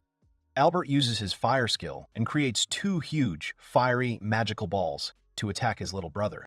He laughs, assuring that they are all finished. Albert tells that his fire magic skill has already reached level 5. He claims that his magic is the best in his world. He says that he definitely cannot lose with it. Albert yells at Cross to get some fire and attacks him with his magical fireball. Cross stands still, absolutely motionless, making no attempt to dodge as Albert's fireball flies straight at him. Cross uses his earth magic skill, and a thick wall of earth, slightly larger than his height, appears in front of him, protecting him from the fireball. Albert's mouth dropped open in surprise, clearly not expecting this from Cross. He wonders how many more skills he has that he possesses. Albert decides that he just needs to calm down for now. He believes that no matter how many skills Cross has, there is nothing he can do to defeat his fire magic. He prepares to attack him with his fire magic once more and tells Cross that it is just a wall made of earth. Albert assures that he will easily break it with his continuous fire strikes. He begins to attack him with an endless amount of fire attacks, trying to destroy the earthen wall that Cross had built to protect himself.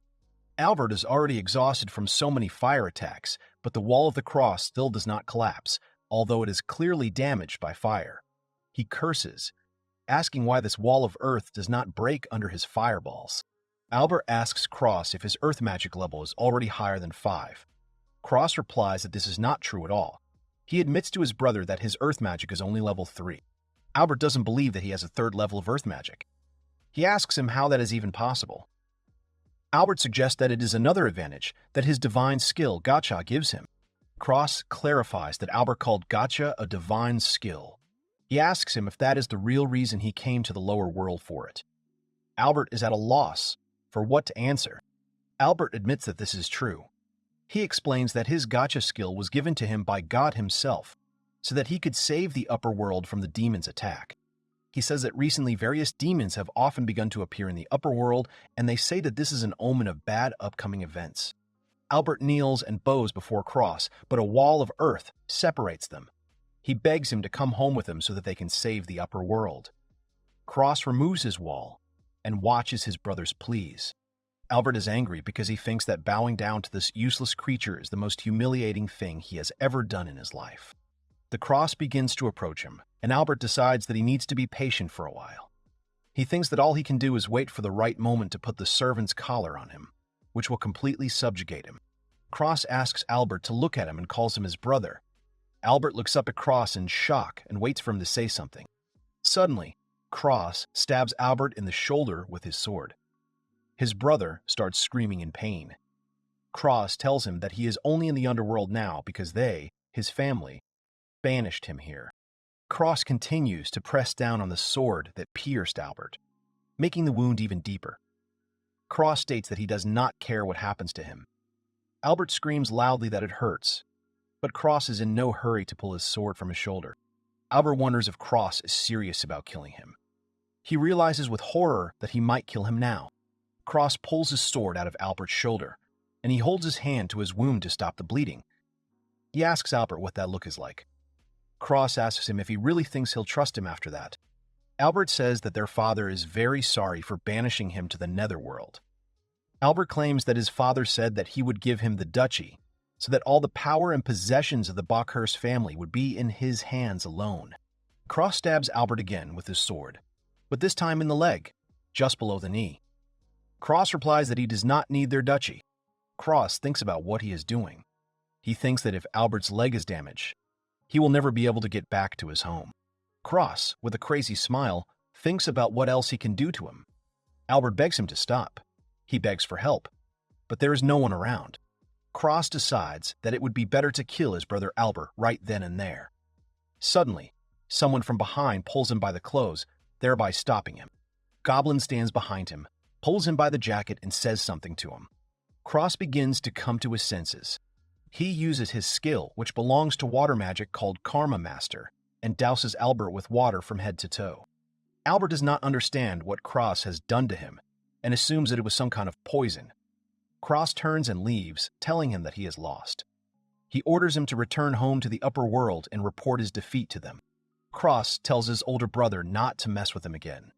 He promises the next time he will definitely not spare him. Cross believes that if he kills him, he will be no different from him. He decides that he is no longer Crossbockhurst, but simply Cross. He happily tells his friends, Rufina and Goblin, to leave. Cross, Rufina, and Goblin leave, leaving Albert, who is still sitting on the ground alone. He begins to laugh hysterically, evilly. Albert thinks that Cross is being unreasonable. He thinks that Cross really thinks that he has defeated him, but he has another trump card. He pulls out of his pocket the servant's collar, with which he wants to subjugate him. Albert notices that he has turned his back on him. He is about to put a collar on him and thinks that Cross will obey him and regret it for the rest of his life. Suddenly, several goblins attack him from above. They fall right on top of him, knocking him to the floor. Cross turns around at Albert's scream to see what happened to him. Albert asks what the hell is going on. He yells at them to let him go. The goblins begin to strip him of his clothes. Albert yells at them to stop. He asks them why they are stripping him, and if they think they can get away with it that easily. The goblins pick up 2 huge boulders and approach Albert. He asks what kind of rocks they are and asks them to stop. The goblins drop the rocks on him. He screams loudly. The goblins crush Albert's legs by throwing heavy rocks at them. Albert cries in pain and swears loudly. Cross, watching this, remembers something he learned when he was at the academy. He reflects on how goblins during their mating season may attack a member of another race if that member is of the opposite sex. The goblins pick up Albert and leave. Cross is nervous, wondering if they might attack him too. One of the goblins that attacked Albert turns around and gives the goblin a big grin, giving him a thumbs up. The goblin, noticing her, also gives her a thumbs up, smiling happily. The goblins carry the loudly screaming Albert into the forest. Cross says he doesn't even know if this is a good or bad ending. He sits down on a stump, tired from all the events of the day. Goblin and Rufina bring Cross some fruit. Rufina hands him a handful of grapes, and Goblin a peach. Cross asks them if they picked all this for him, and thanks them. He eats the peach that Goblin brought him and thinks about how his brother called his gacha skill divine. He confesses to his friends that he thought his gacha skill was hellish and never thought it could save the upper world. He wonders what would happen to the upper world if he wasn't there at the time. He thinks that if the demons had attacked him, Alice would hardly have been able to do anything. Cross decides that he genuinely feels sorry for Mina, because she is dealing with her alone. Goblin and Rufina start to get upset, and Cross apologizes to them. He tells them not to be afraid because he is not leaving them. He admits to them that he is sorry that they had to go through all this. The young man looks at Goblin and says that it seemed to him that the woman Goblin gave her some kind of sign. Goblin pretends that she did not understand what Cross was telling her. She turns away from him and covers her face with her hands in embarrassment. Cross gets up from the stump and pulls himself up, saying that this day has been very long for him. He smiles and suggests that his friends return home. Rufina and Goblin happily agree to his offer. Suddenly, somewhere in the forest, there is a big explosion, which Cross and his friends noticed. Then they heard a loud sound from this explosion. Cross doesn't understand what happened in the forest near them and assumes they could be a monster. He says that it's not good. The young man admits that he wants to go home as soon as possible and that he doesn't really want to get into trouble right now. He decides that he still needs to take a look at it with his skills. Cross closes his eyes and concentrates to use his skill called all-seeing technique.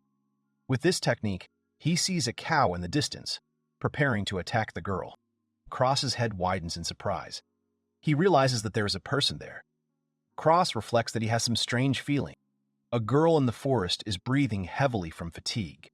She stands with a small sword in her hands in front of a huge cow that wants to attack her. She swings her sword with all her might, trying to keep him away from her. However, she drops her sword to the ground from exhaustion and is no longer able to fight him back. The cow moves as it attacks the girl. She closes her eyes, thinking that this is the end for her. Suddenly, she hears a sound and opens her eyes to check what it was. Cross is standing in front of her with a sword and holding off the cow's attack. Cross, holding the cow with his sword, turns slightly towards the girl. He says that he will help her and asks her if she understands him. The girl replies that she understands, and Cross says that this is excellent. The boy calls Goblin and Rufina and asks them to help him. They come in together, they defeat the cow, for which he received 200 points. The girl thanks them for their help, and Cross replies that everything is fine and not worth the thanks. He asks the girl that she seemed to be feeling dizzy. Cross asks her if she is okay. The girl is shaking all over and says that she actually feels bad. Cross notices that she is pale. He asks her to be patient for a while and uses his skill expertise. Many screens open before him, warning him of danger. On one screen, he reads that she has been poisoned with a deadly poison. He sees that she has 2 minutes and 42 seconds to live. The girl falls to the ground, unable to stand any longer. The Cross tells the girl to hold on. He says that he will make a medicine for her right now that will cure her. He lifts the girl from the floor and brings the glass to her lips. He tells her to drink it, assuring her that it is an antidote and that it will definitely help her. The girl drinks the entire glass and immediately begins to feel better. She says that the antidote was delicious and her unpleasant feeling disappeared. The boy replies that it is just great. Cross examines her carefully, wondering if she is really human. The girl admits that it is the first time she has tried such a delicious medicine. Cross realizes that he did not sense any human or demonic energy when he used that skill. Thinking about the situation, he awkwardly asks her if she is human. The girl carefully removes the hood from her head, and Cross's eyes widen in surprise. The girl has sharp, goblin-like ears and small horns on her forehead. She asks Cross if she looks human. Cross stared at the girl in shock, not knowing what to answer. The girl, with a smile on her face, explains that she is the queen of the goblins. Cross, hardly believing what he heard, asks again if she is the queen of the goblins. The girl answers with confidence that this is exactly it. Cross reflects on how sometimes non-human beings are born with certain mutations that give them special abilities, and these are called kings or queens, and their purpose is to continue and protect their kind. The young man reflects on what he learned about all this when he studied at the Academy for Aristocrats. The girl, feeling shy, hesitantly says that she has one important request for him. She looks at him with pleading eyes and asks him if he could help her save her home village. Cross asks her what exactly she means by asking him to help save her village. The Goblin Queen replies that there is a village at the foot of the mountain where she lives. She says that today they were suddenly attacked by some poisonous creatures. She says that her village managed to get rid of them, but many of the villagers still managed to get poisoned by their venom. She bows her head and asks Cross to save them. With regret in her voice, the girl says that all those sent to the villagers will die if they do not help them in time. Cross thinks about the girl's request. The Goblin Queen anxiously awaits Cross's answer to her request. He tells her that it is too dangerous for them to move through the forest in such darkness. Cross uses his light magic skill and a small orb appears above them, floating in the air, glowing brightly to light their path. The Goblin Queen looks at the glowing ball in shock, thinking that it is very bright. Cross asks how many of her villagers were poisoned. The girl replies that she thinks about 10 goblins were poisoned. Cross scratches his chin, repeating her words about there being 10 dispatched goblins in the village. He tells her that they will need to acquire some ingredients for an antidote to the poison along the way. The Goblin Queen asks him what it means. He will help them. Cross replies that he sees no reason to refuse. He confidently promises her that he will save the inhabitants of her village at any cost. Cross turns to Goblin and Rufun, asking them if they would mind walking around a bit longer. The girl is deeply touched that Cross has agreed to help her save her village. The girl sincerely thanks Crest. She claims that she will never forget his kindness towards her in her life. Crest, with a sweet smile, replies that it is not a big deal. Crest says that he will have to ask her for something in return. The girl assumes that he wants to ask for land and labor. Crest says he would like to make a new base in their village, and for them to clean it up in his absence. He says he will pay and asks what she thinks. The Goblin Queen responds enthusiastically that he should leave it all to them. She says that she is sure that everyone in the village will be happy to see them. Cross suggests that they set off on their journey. Cross remembers that this is how they introduce themselves to each other. He asks the girl to tell him her name. He tells her his name and introduces his friends, Goblin and Rufuna. Cross asks the girl her name. The Goblin Queen replies that her name is Livia. She says that she is not very strong, but she will be happy to work with him. In the bathhouse, the girls are discussing that Albert Bockhurst recently went to the underworld. One of the interlocutors does not know which Albert they are talking about. Minyu explains to Alice that Albert Bockhurst is the brother of Cross, her former fiancé. She asks her in surprise that he didn't know about it. Alice replies that she is not interested in anyone except Cross himself, adding that the word former is unnecessary. Minyu says the Massilian family planned to send troops to the underworld, but protecting the upper world became a priority. Alice wants it to stop soon. Alice asks if Albert Crest has returned to the upper world. Minyu replies that they have lost track of him. Alice asks Minyu if the report she just received has anything to do with the Bockhurst family. Alice thinks about how it turns out. Her Cross is alive. She admits to herself that she is glad about it. Alice asks Minyu why she is so tense. She says that they can take their time. because the chosen ones from the Riffled army will definitely return Cress back to the upper world, and asks her if she agrees with her. Minyu asks why she should care. She claims that he won't come back no matter what they do. Minyu admits that her only concern is that life in the lower world is extremely uncomfortable. Alice asks her if she is going to change places with Cross. She clarifies with Minyu that everything is not so simple down there. Minyu replies that Alice is absolutely right. She says that if she does this, she might never be able to go back. There is a bag on the ground in the forest. Cross says that it contains 10 needles of a poisonous bee and 5 fangs of a poisonous snake. He says that he thinks that this will be enough for an antidote to the poison. Livia bows and thanks him for helping her gather materials. She says she left everything on them. Cross replies that since she was just sick, she doesn't have to worry. He says that Goblin and Rufina wanted to fight. Livia shows them the way, and they head to her goblin village. Cross says that he has never had such a painful experience in the upper world, but now it is all over. Cress says that the Gacha skill is really good. He says that to change that, he needs to continue enslaving monsters. He admits that he often finds it difficult because there are skills that he can't use alone. Livia says she wants to see Cross use his Gacha skill. She announces that she can already see her village. Goblins in the village are looking for Livia. A goblin spots her and tells his friend to look that way. Livia runs to the goblins, and they say that they are glad that Livia is safe. The goblins scold her for disappearing from the village so suddenly. They ask if she understands how worried they were all. Livia apologizes and points out that she did leave them a note. They yell at her, saying they were so worried about it. The villagers ask her what she was thinking when she decided to go there alone with the poisoning. Livia tells them that they can lecture her after this, even more so.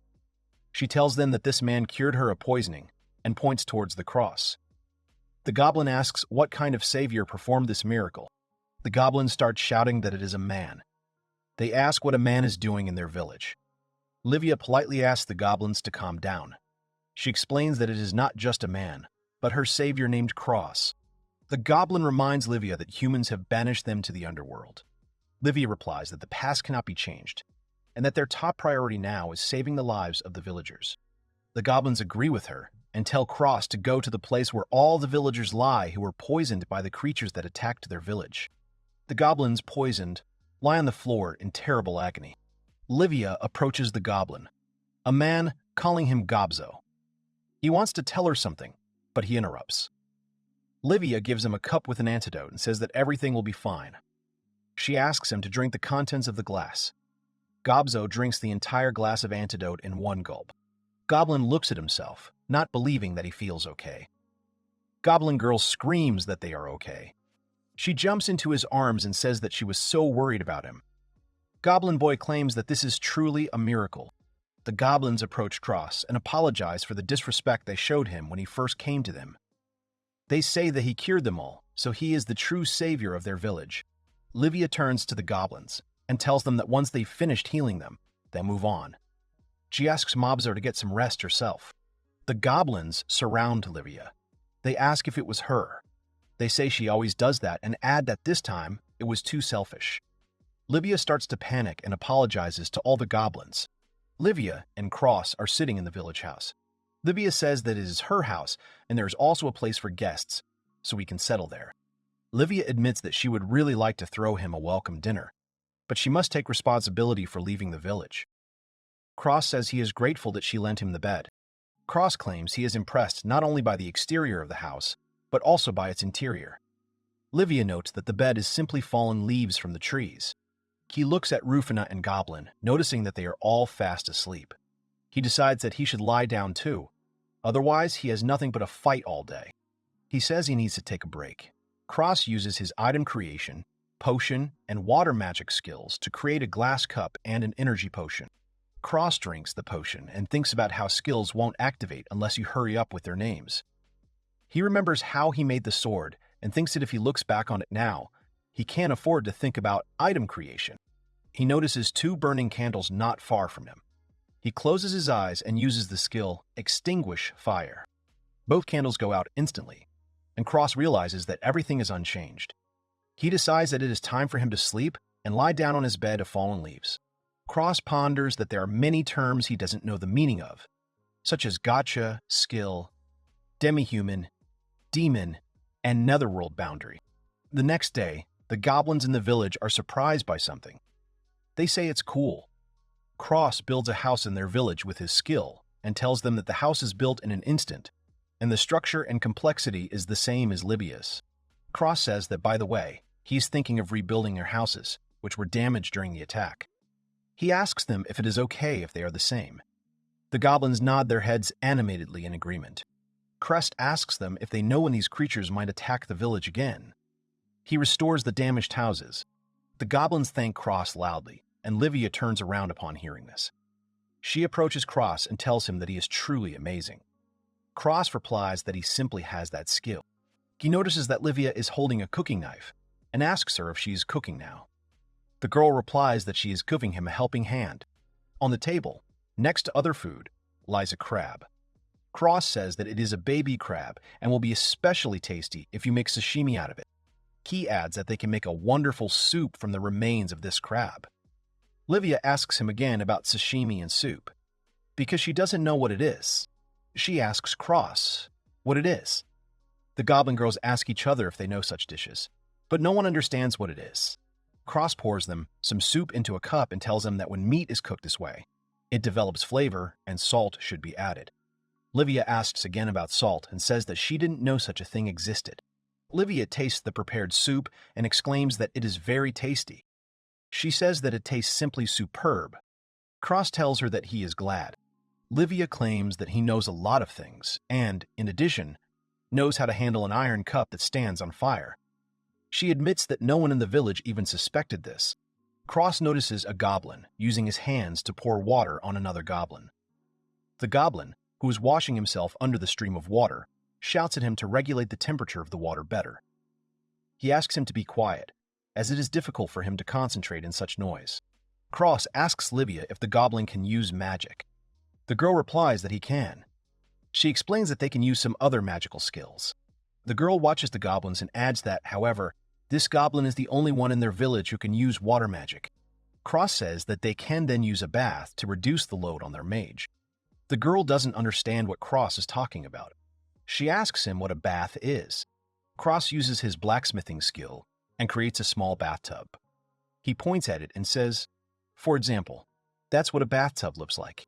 Livia looks at it admiringly, saying that's what it is. She asks Cross how to use it. Cross, displeased, wonders what is wrong with this village. Night falls and Livia's house is illuminated only by the light of the crescent moon. Cross asks Goblin and Rufina if they both live in a kennel like this. Cross says that they really are monsters, after all. He wonders if they will calm down in such a quiet place. Cross lies down on his new bed and says that he hasn't slept on such a soft bed for a long time. He claims that he feels like he's floating in the air. He remembers sleeping on a bed made from fallen tree leaves and thinking that if Livia allowed him to rebuild her house, he would want a more comfortable bed. Cross muses that sashimi and soup are unusual things for the people of this village. He decides that he doesn't want to think about them with prejudice, but it's just weird. Livia asks Cross if he is still asleep. The young man replies that he is not yet, and Livia carefully goes into his room. She comes into his room and stands opposite his bed. Cross, seeing her, immediately jumps up from the bed and looks at her with undisguised shock on his face. An embarrassed Livia stands before him in a very revealing outfit. Cross asks her, puzzled, what happened. Livia bows to Cross and says that she, as the head of this village, would like to thank him for everything he has done for them. Livia claims that, thanks to him, the standard of living in the village has increased significantly. Cross nervously replies that they still have a long way to go. Livia stands up and says that she is the leader, so she has a duty to protect the village. She admits that this cannot go on any longer, or she will be the cause of their deaths. Cross nervously tells her not to be so pessimistic. Livia climbs onto his bed, telling him that she has one request for him. Cross is confused by Livia's actions and wants to tell her something, but the girl interrupts him to tell him about her request. Livia, the Goblin Queen and head of the village, asks Cross if he could marry her. Cross gapes in surprise. He can't believe the proposal. Livia moves closer to Cross. He begins to realize why she is dressed so revealingly. Cross sarcastically thinks that there is nothing wrong with being alone in bed with a guy at night. He thinks that this is not something they teach in noble houses and is surprised that she wants to do such a thing. Livia is shaking with fear and hesitantly suggests to Cross that they seal their marriage agreement. Livia falls onto the bed, and Cross calls out to her, worried. He asks her if she is okay. Cross assures her that he will not force her to do anything. Livia, disappointed, states that she cannot. Cross breathes a sigh of relief. He tells her that she doesn't have to do anything. He assures her that if she has any problems, she should just tell him about them. Livia sits with tears in her eyes after sharing her concerns. Cross asks if their problem is the alliance with the werewolves. They sit on Cross's bed and Livia sadly replies that the union is just a name, because in reality they want them to be completely under their control. She explains that they also seem to be in crisis due to the recent monster outbreak, so they are in dire need of offspring from goblins who have the ability to mate with other races, as well as their own. Livia explains that if things continue as they are, the werewolves will soon take over completely. Cross begins to understand that this is the reason for the wedding that Livia proposed to him. Cross gets up from the bed and apologizes, saying that he doesn't like arranged marriages and the like. He declares that they will not have a wedding. Livia remains sitting on the bed, upset, because she thinks that her village is finished. Cross throws his jacket over Livia. He says that he cannot turn a blind eye to the fact that she and the other goblins are in a difficult situation. He confidently declares that he will help them. Livia, touched by his kindness, thanks him with tears in her eyes. Livia jumps out of bed and hugs Cross tightly, thanking him. Cross, feeling embarrassed, asks her if she could get dressed. Livia says she's sorry he saw her like that. She admits she doesn't wear it and tells him not to think badly of her. He tells her not to worry. Cross thinks to himself that this was a very radical outfit. At this time, the girl changes into her usual clothes. Cross remembers about clothes. He asks Livia if she is interested in clothes or something like that. Livia replies that if you think about it, she doesn't have much interest in it. She says that in the past, there were craftsmen who did it, but now there are none, so there is no one to sew clothes. And then the interest in it began to disappear in the village. Livia says that she means that her clothes are inherited from her ancestors, so she's nothing to wear them for. Cross muses that they are not very knowledgeable about it, although they know how to work with weapons and farm tools. Cross realizes that they have no continuity of technology. He thinks that there are many technologies in the upper world other than weaponry that can be learned. Cross realizes that he does not know the reason for their degradation, but if this continues, the clan and village will die out. He calls for Livia. He uses the tailoring technique skill and hands her new clothes, asking her if she would like to try them on. Livia changes into the new clothes Cross gave her and looks at herself. She says it's very nice. Cross says he's glad she likes it. Livia asks Cross if she can keep it for herself. The young man replies that of course she can. Livia thanks Cross and promises him that she will keep this garment for the rest of her life. The next day, in the village, in a special place, Crest, Livia, Rufina, and Goblin are sitting waiting for the werewolves. The werewolf king named Orpheus approaches Cross and Livia. He tells Livia that he is glad she came to him. Orpheus and Cross look into each other's eyes with determination. Orpheus sits down opposite them. Livia tells Orpheus that they haven't seen each other for a long time. The werewolf king suggests that they return to the topic of their conversation. He assumes that if she came here, it means that she has agreed to their union, after all. Livia confidently replies that she did not agree and declares that she refuses to talk about it. Orpheus is surprised and says that he seems to have misheard her. The king of the werewolves offers to repeat everything once more, assuring that it is for certainty. He asks again if she came to him because she finally agreed to an alliance between the werewolves and the goblins. Livia also resolutely replies that she did not agree to this alliance. She reminds that, as she said earlier, she refuses to talk about it. Suddenly, werewolves surround them from all sides. Orpheus says that there is nothing to be done then. He goes out to his village and shouts to his villagers to take their weapons. He announces that they are going to the goblin village. Cross approaches Orpheus and asks him to wait a moment. The werewolf king asks him who he is. Cross tells him his name and that although he is human, he is indebted to the goblin village for his own reasons. The crowd of werewolves begin to discuss that there is a human in front of them. They are interested in what he is doing in the underworld. Cross tells Orpheus that they are not here to fight them. He declares that they want to make an alliance with them, but only on equal terms. The king of the werewolves asks again what equal conditions he is talking about. Orpheus claims that proud werewolves are no match for some goblins. The werewolves support their king's words and offer him to kill them all. The werewolves that surrounded them begin to slowly approach. Orpheus notices Goblin and Rufina standing ready to fight the werewolves. He thinks about that goblin and wolf. Orpheus calls them and asks who gave this monster a magical name. Cross is in no hurry to answer the king's question, thinking about what he means by a magical name. Livia exclaims that it was of course Cross. She claims that unlike the others, he has many different abilities, and for him, giving magical names to demons is like eating breakfast.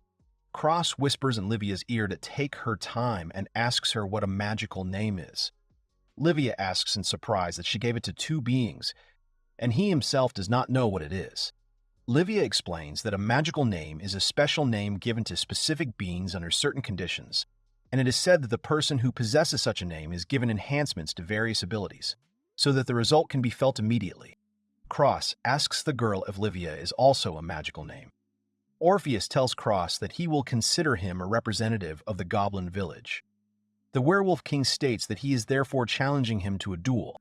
Orpheus proposes that if he wins the duel, the goblins will follow them, and only they will give them magical names. Livia exclaims that this agreement is one-sided. Cross suddenly interrupts Livia and says that it is okay. He asks the werewolf king what will happen if he wins their duel. They stand opposite each other, and Orpheus replies that he can then do whatever he wants. He declares that it is time to stop the empty talk. Orpheus shouts that he, the werewolf king, and the goblin representative, Cross, are declaring a duel. Livia apologizes to Cross. He asks her what she is apologizing for. Livia says that as a result, all the blame fell on him. Cross tells her not to worry. He claims that her name was a bargaining chip, and it was good that it did not come to war. Cross admits that he does not want to be unreasonable. He tells Livia that he cannot stand being exploited unilaterally. She takes his hands in hers and addresses him. Livia looks at Cross with a determined look and wishes him luck in the fight. Cross and Orpheus stand opposite each other with swords, and the duel begins. Orpheus attacks Cross from above, but Cross notices him. Orpheus makes a small crack in the ground with his sword, but does not hit Cross. He attacks him again, but Cross dodges all of his attacks. The werewolves watching the fight ask why he avoids all of their king's attacks. They exclaim that he can't do anything about him anyway. Orpheus shouts that it is useless if he intends to wear him down, stating that Cross seems to greatly underestimate the physical strength that wolves possess. Cross dodges another of his attacks and thinks that it has been a long time since he fought with swords, but his body remembers what he was taught in the aristocratic school during fencing lessons. The young man is thinking that he shouldn't rush too much, that he should be calmer and regain full control of the situation. Orpheus attacks him with a loud cry. Cross notices that there is a chance here and uses his skill, martial arts. He punches Orpheus in the hand that holds his sword. Orpheus feels terrible pain from his blow, and his hand starts to bleed. Cross attacks Orpheus with a sword, but he manages to dodge. Cross takes aim and attacks Orpheus. The young man points his sword slightly to the right of Orpheus's head so as not to kill him. Someone announces that it looks like they have a winner in the duel. The werewolves discuss that it cannot be that King Orpheus lost to him. Orpheus closes his eyes and tells Cross to kill him, because now he is too ashamed to live. Cross closes his sword to his shoulder. He asked Orpheus if he didn't say that, if he won the duel, he could do whatever he wanted. He claims that it's because he wants Orpheus to live. Cross says that he will live. Cross says that he will live, and that he will make an alliance with them, the goblins, and of course that the alliance will be on equal terms for everyone. Cross claims that his shame is not in remaining alive, but in the fact that he chose to leave his people and die first. The werewolves cry and shout that it is true. They say that he is the only one they consider to be the rightful heir of their line. They ask how they would live without him if King Orpheus abandoned them. Orpheus rises to his feet. He is embarrassed by the attention and punches the nearest werewolf, ordering them not to show him their weakness. He bows before Cross, calling him his boss. Cross doesn't understand what's going on. Orpheus states that if he wants to use him in any way, he would like to be his sword. Cross, not expecting this, asks him to wait a little. Orpheus shouts to the werewolves that, from today on, Cross is their boss. The werewolves kneel before Cross. Cross asks them to give him something to say. He declares that he is not going to be their leader. The young man wonders if it is so easy to forbid them to consider him their boss. Livia stands behind him and calls Cross. Livia admits that she was also impressed by what he said earlier, so she will also swear allegiance to him. Cross realizes that Livia is there too, and wonders why everything is happening so fast. The werewolves shout that Cross is their chief, their leader. Cross stands with a displeased face, thinking that they are all so simple. Cross says that he is not going to be their boss. He adds that if the werewolves and goblins sign an alliance like this, it will be justified, and then he needs to be their boss. The crowd of werewolves cheers upon hearing his statement. The Cross turns to Orpheus. He says that Livia will not have to marry him. Orpheus replies that of course, because they agreed, and then sharply asks him again. Orpheus asks Cross what he's talking about, since he never intended to start a family. Livia asks if that's what they suggested when they talked about an alliance between goblins and werewolves. Orpheus replies that he simply needed strong warriors, and long ago he had heard of the fighting power possessed by the goblin queens. Livia exclaims that she made a big mistake by turning herself into a tragic heroine. Cross replies that in the end, it all turned out quite well. Cross asks Orpheus if he needs strong warriors because of the demons that are growing stronger in the lower world. He replies that this is not entirely true. Orpheus explains that, for some of his goals, he needs more than one strong warrior. Cross asks him if he could tell him more about this goal. Orpheus replies that what he is going to talk about is the monstrous past that happened in their village. He tells them that it is the story of a werewolf warrior who was blinded by his sins. A goblin boy asks if everything is all right with Cross and Livia. His friend tells him that the two cannot fail and asks if that is true. Another goblin bursts into their house, telling them that they are in danger. They come out of their house, and the goblin says that a horde of werewolves is heading towards their village. The boy asks what that means, and if he means that Cross and Livia were killed in a meeting with the werewolves. 3 goblins greet a crowd of werewolves who have come to their village. The werewolves bow to the goblins and apologize for any inconvenience they may have caused. Orpheus sits across from Livia and Cross. He tells them that they used to live in a village further north. Orpheus says that at the time his father was their king, and he had to decide who would succeed him. Orpheus tells that his father died, or rather was killed by his brother Virtus, before he could declare his heir. Orpheus explains that his father wrote his name on a tablet, naming him his heir. And when his brother found out, he flew into a rage and killed him on the spot. The werewolf king tells him that he also accused him of killing his father, and they even tried to execute him. Livia replies with regret that it is terrible, and Cross listens silently. The werewolves say that their boss was a man of principle and treated them well. Orpheus points to 2 werewolves and admits that he was on the verge of execution when these guys from his father's group saved him, so he managed to escape. Orpheus claims that he should have told them first, as they could have put themselves in danger by detaining him. Cross touches his shoulder and tells him not to worry, because they have an alliance. Orpheus replies that he appreciates it. Cross suggests that they work on this and think about how to arrange their life in the village. He says that the first is the issue of segregation, which was there before. Cross apologizes to the goblins for the fact that the werewolf tribe decided to move into their village so abruptly. Orpheus asks the goblins to give him and his boys some work so they can apologize to them for the trouble he caused them. Boy replies that they will not give them work, but another goblin remembers something and interrupts him, saying that if Livia and Cross don't mind. Cross says that he is now going to explore the western part. The goblin asks him if he is going to use his skills to build a house. The young man replies that these werewolves cut down trees and build houses themselves. The goblin is surprised by this. Cross points to the werewolf girl and says that they have someone who has the skill of construction. The girl says that it is nice to meet her and adds that she can only draw blueprints, but is not even close to Cross's level. The young man announces that from now on he wants them and her team to be involved in building houses in the goblin village, and they can also bring other skills, such as cooking, farming, and clothing making to the development of this village. The goblins exclaim that they have never thought about developing the village before. They rejoice, saying that it is quite cool. The goblins surround Cross and ask if they can help him with anything. Cross announces that they are going to cut wood for the houses first.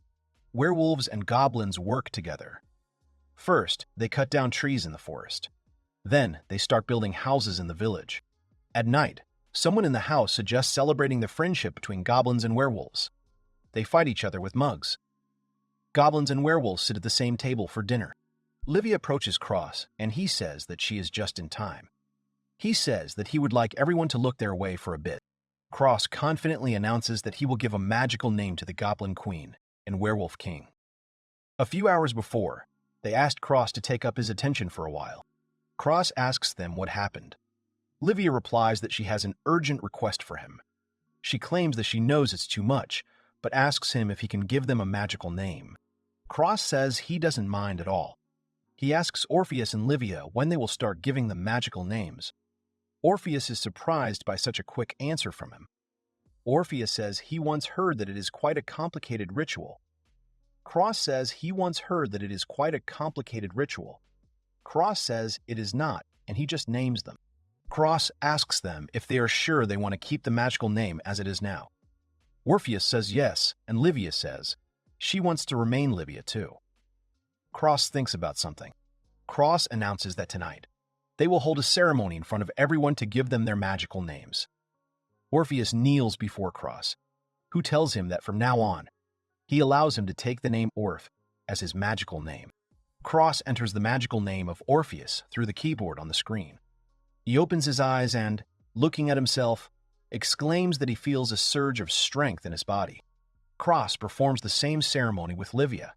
He says that he allows her to take the name Livia as her magical name. He also types her name on the screen. Livia begins her transformation. She remembers that Goblin told her that her appearance changed after taking a magical name, and hopes that she can do the same. She opens her eyes and begins to look at her body. Livia regretfully clarifies to Cross that she hasn't changed at all. Cross looks at her stats on the screen and replies that this is not true, as her status has increased significantly. Livia, disappointed, thanks him. Cross approaches the goblins and werewolves who have gathered to watch Cross give magical names to the Goblin Queen and the Werewolf King. He apologizes to them for making them all wait so long. He announces that they will now give them all magical names. They ask Cress with surprise if he is going to give them magical names too. Cress replies that of course he is going to. Cross explains that they will develop the village together, so the status of each villager must also be high. The crowd starts shouting, because everyone wants to get their magic name as soon as possible. Cross asks them to say their name first. He tells them not to rush and to stand in line. In the upper world, King Resafel commands his subjects to raise their heads. 3 dukes stand before him, and the king says that he would like to discuss with each of them the current situation in their country. The king says that first, they will start with the House of Habast. The head of the Habast family says that Alibretto is still missing, but they are doing the best they can in their situation. The king interrupts him and says that this is not what he is asking him about. The king asks him if Cross has returned yet. He orders them to send a new search party to the underworld immediately. Cross's father replies that there are so many demons in this area that they cannot deal with them all. Alice's father adjusts his glasses and addresses King Resafel. He claims that if they want to ensure the return of the Cross to the upper world, they must send Alice to the lower world to find it. Minu's father denies his words. He tells King Resafel that he thinks Mina would be the best choice to search for the Cross in the underworld, since she can act independently, without any accompaniment. The king replies that neither is a good choice, as even now Alice is defending the city using her skills from beneath the earthly temple. He says that they cannot be sure that they will not be attacked by stronger demons in the future.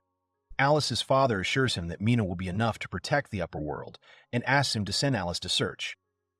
Mina's father shouts that the upper world needs Alice's skills, and he would rather send Mina to search the lower world. Alice's and Mina to search the lower world. Alice's and Mina's fathers argue. Mina stands, wondering when she will see Cross again. In the netherworld, someone tells her to watch the enemy carefully. He tells Livia that her body is carried away after she swings her sword. Livia defeats the garden monster with just her sword. She exclaims that she did it, and Cross praises her.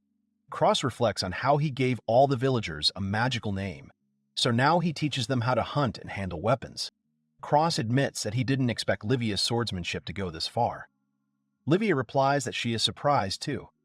She explains that the monkeys have been tormenting the goblins for years, and she can believe that her name allowed her to defeat them so easily.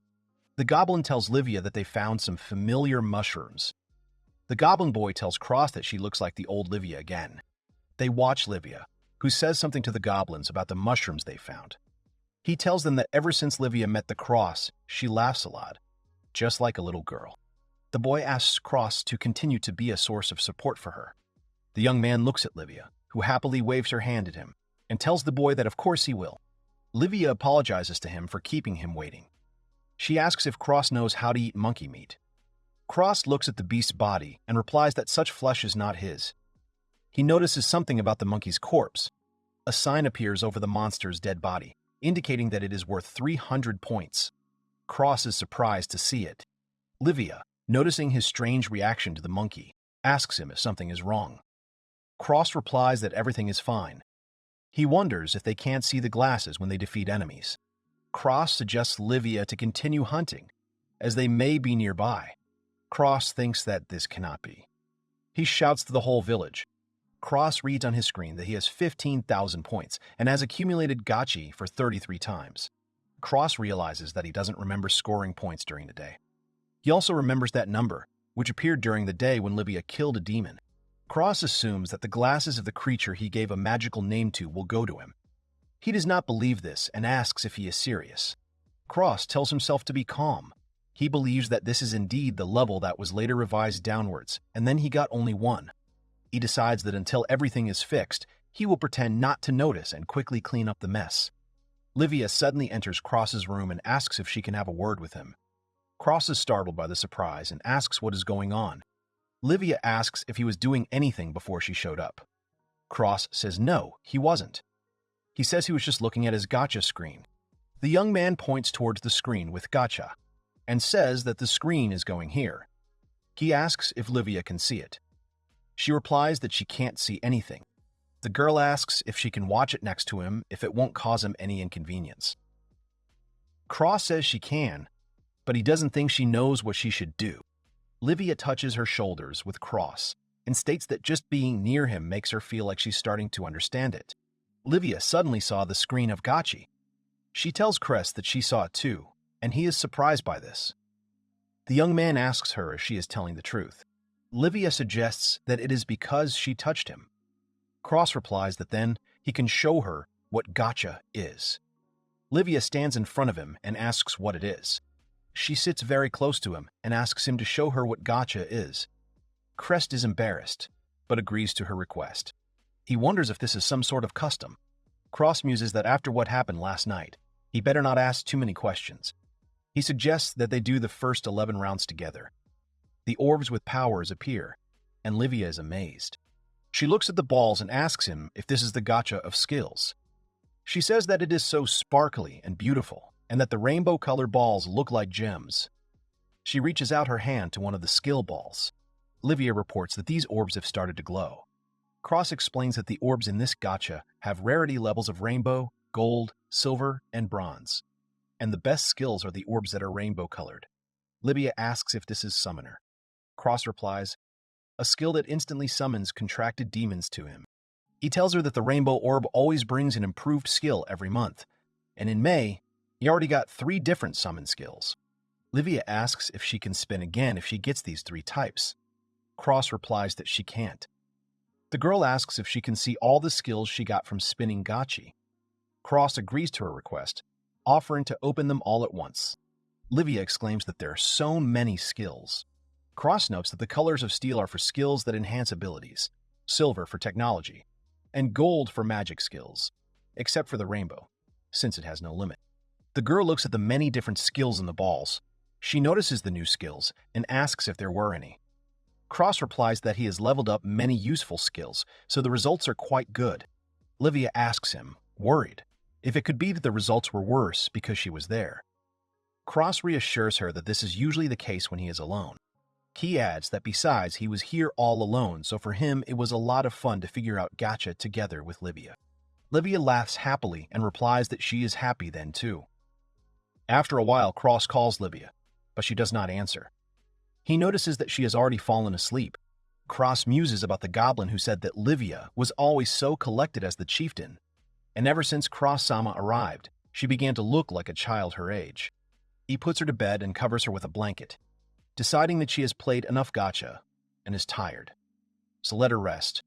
In the forest, at night, girls are standing and werewolves from the northern village appear before them. They ask the girls if they are here to make an alliance with them.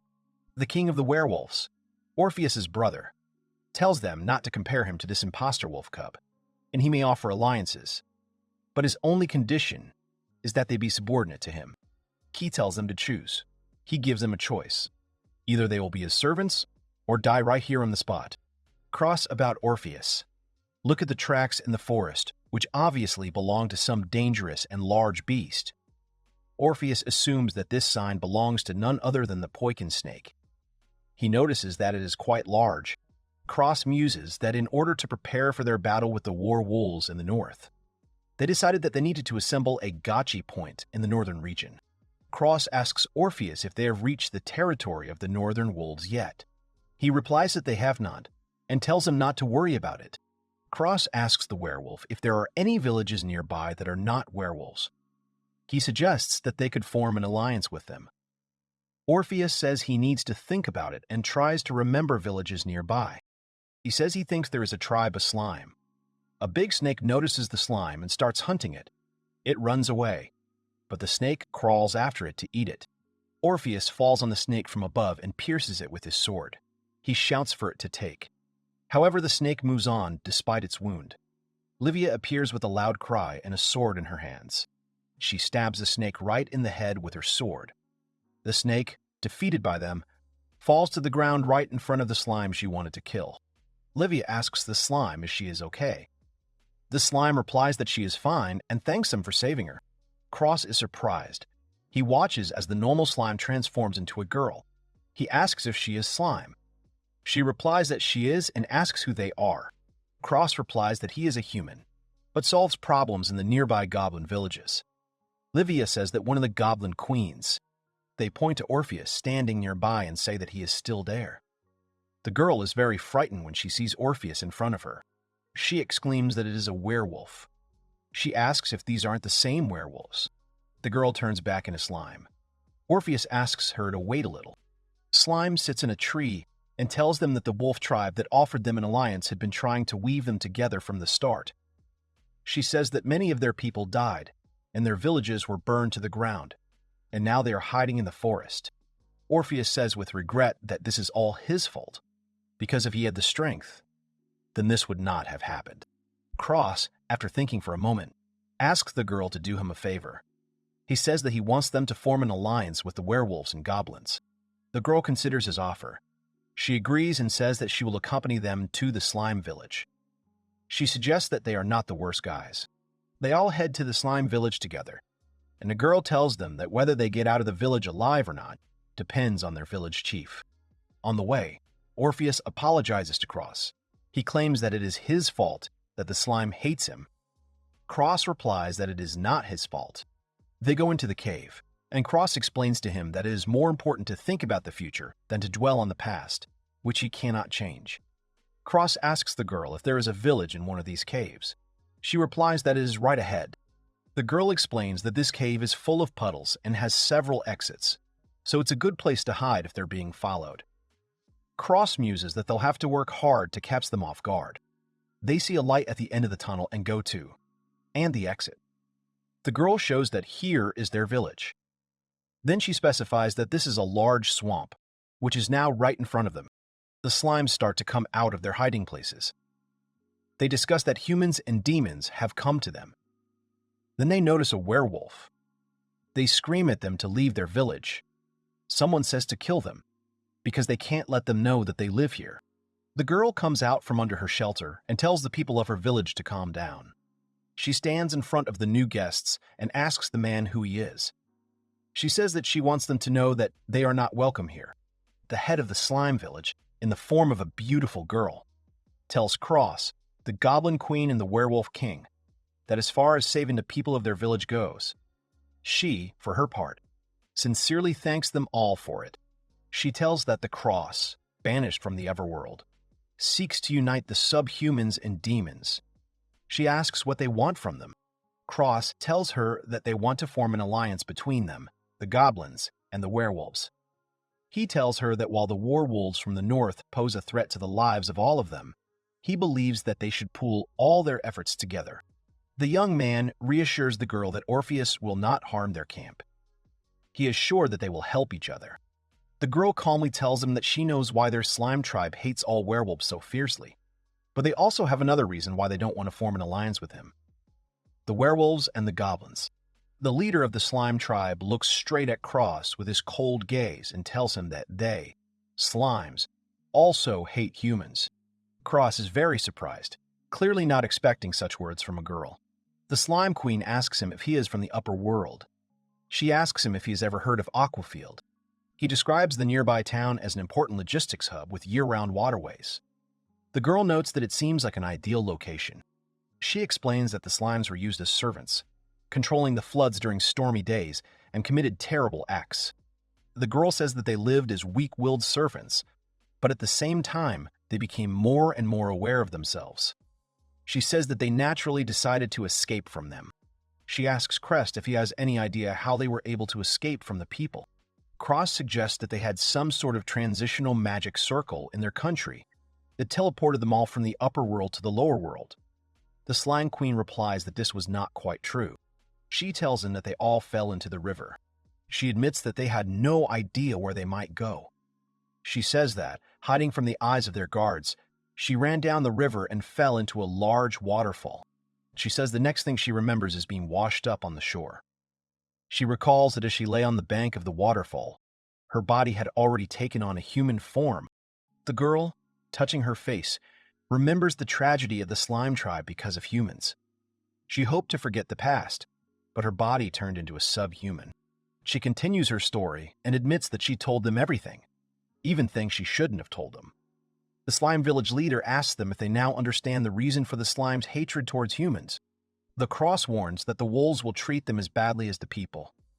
The village chief listens attentively. The leader of the slime tribe, having listened attentively to Cross, confidently answers him that he is seriously mistaken in this. The words spoken by her cause an incredible feeling of surprise in Cross. The village chief assures that victory is possible, given the wolves' weak resistance to magic and their limited physical attacks. Cross looks closely at the slime queen and thinks that if they were more serious, their enemies would not be so strong. He thinks that she may not express it, but he can tell that this is exactly what she's thinking about right now. He asks the girl if they definitely do not want to form an alliance with them. The head of the tribe refuses the alliance, preferring to solve the problem with the wolves on his own, and asks not to interfere. Cross begins to realize that the slimes are taking a neutral position in this war. He decides that there's no point in trying to persuade the slime tribe to form an alliance with them, and tells the village leader that he understands her. Having finished their negotiations, they shake hands goodbye and introduce themselves. The leader of the slime tribe says that her name is Sufi, and the young man says his name is Cross. Cross and the others return. The girl is a werewolf who has the skill of building, and the other werewolves and goblins from her team listen attentively to what Cross tells them. She asks him again if he wants them to build a wall. The Cross asks to build a strong stone fortification with sharp ends on logs, admitting that he cannot manage it himself. The girl confirms her understanding. Cross suggests building a tall observation tower. The werewolf girl, excited by the challenge, promises to try. She asks Crest what is going on.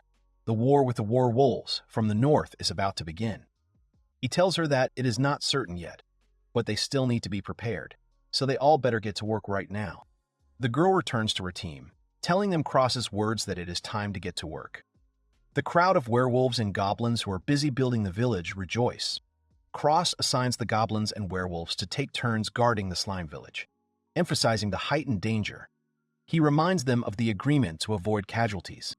He announces that they also need to forge new weapons and tells the goblins who are skilled in the art of forging to get to work.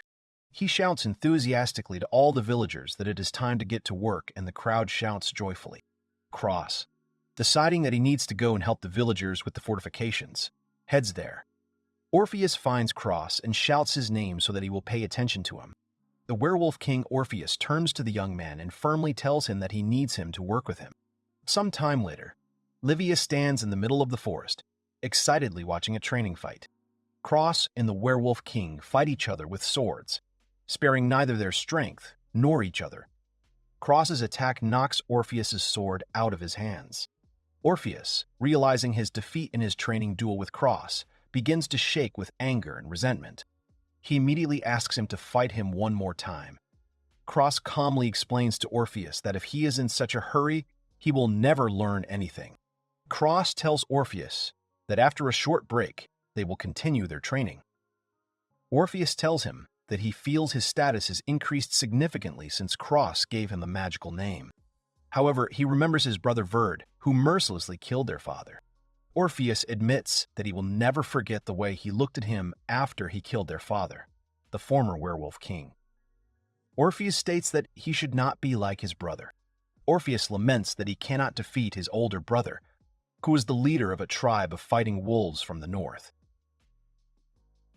Cross begins to think about what they can do about it. After some thought, a new idea comes to Cross.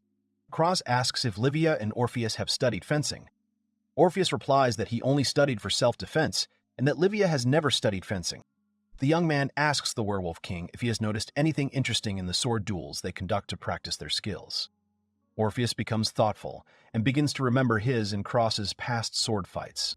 He tells Cross that during their sword fights he felt like he had a certain fluidity that he always kept. Cross, with a smile on his lips, says that he is absolutely right about that, and that is what is called fencing. Cross explains to the Goblin Queen Livia and the Werewolf King Orpheus that during combat, he combines his practical skills with his magical skills. The young man says that, for example, he uses his fire magic to improve his body and increase the speed of the attack he makes. Orpheus, surprised, clarifies that he can even do that. The Cross describes the water sword's ability to predict the enemy's movements and defeat him with a single blow. Livia is delighted by this ability. Cross suggests focusing on strengths, skipping fencing due to lack of time. Livia supports the idea. Orpheus remains silent. Cross turns to Orpheus, waiting for his answer. He says that he is not sure if he can do it, because he has always had difficulty with magic, so he has fought using only strength until now. He assumes that he will not be able to live up to their expectations. Orpheus cries and tells them that he still wants to stop the atrocities of his older brother and avenge his father and friends, whom he mercilessly killed. He claims that there is nothing wrong with his desire. He, in terrible despair, turns to the Cross. He asks the young man to teach him fencing. Cross reassures Orpheus that he has no reason to worry. He consoles his friend by stating that he is sure that Orpheus will become the greatest of all werewolves. At the same time, in the Upper Kingdom, in the estate of the ducal family of Havers, an incredibly loud scream is heard, which can be heard even outside their home. Cross's father, the current head of the Haverst house, screams in horror, explaining that it turns out that his second son, Alibret, was kidnapped by female goblins from the Nether Realm while searching for Cross. The secretary reports that Alibret was robbed, maimed, and taken into the forest. Alibret's father is shocked by what he heard. The head of the Haverst family suddenly begins foaming at the mouth, and his eyes roll back as if he is about to faint. One of his sons, frightened by his father's condition, turns to him. One of the sons of the head of the house, Haverst, shouts at him, calling for him to calm down and come to his senses. Not far from them, someone is watching the situation. Leon Haverst, fourth son of House Haverst, claims that Alibret told him he had some secret plan, and now this is what it led him to. He believes that along with the Cross, he has become a disgrace to the entire house of Haverst. He mockingly comments on Leon's expedition into the underworld with the knights, calling them a group of amateurs with weapons.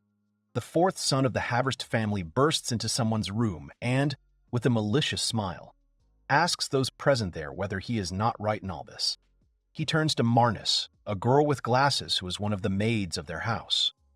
She stands in the middle of the room he has entered, and tells him that he is absolutely right. The girl is smiling.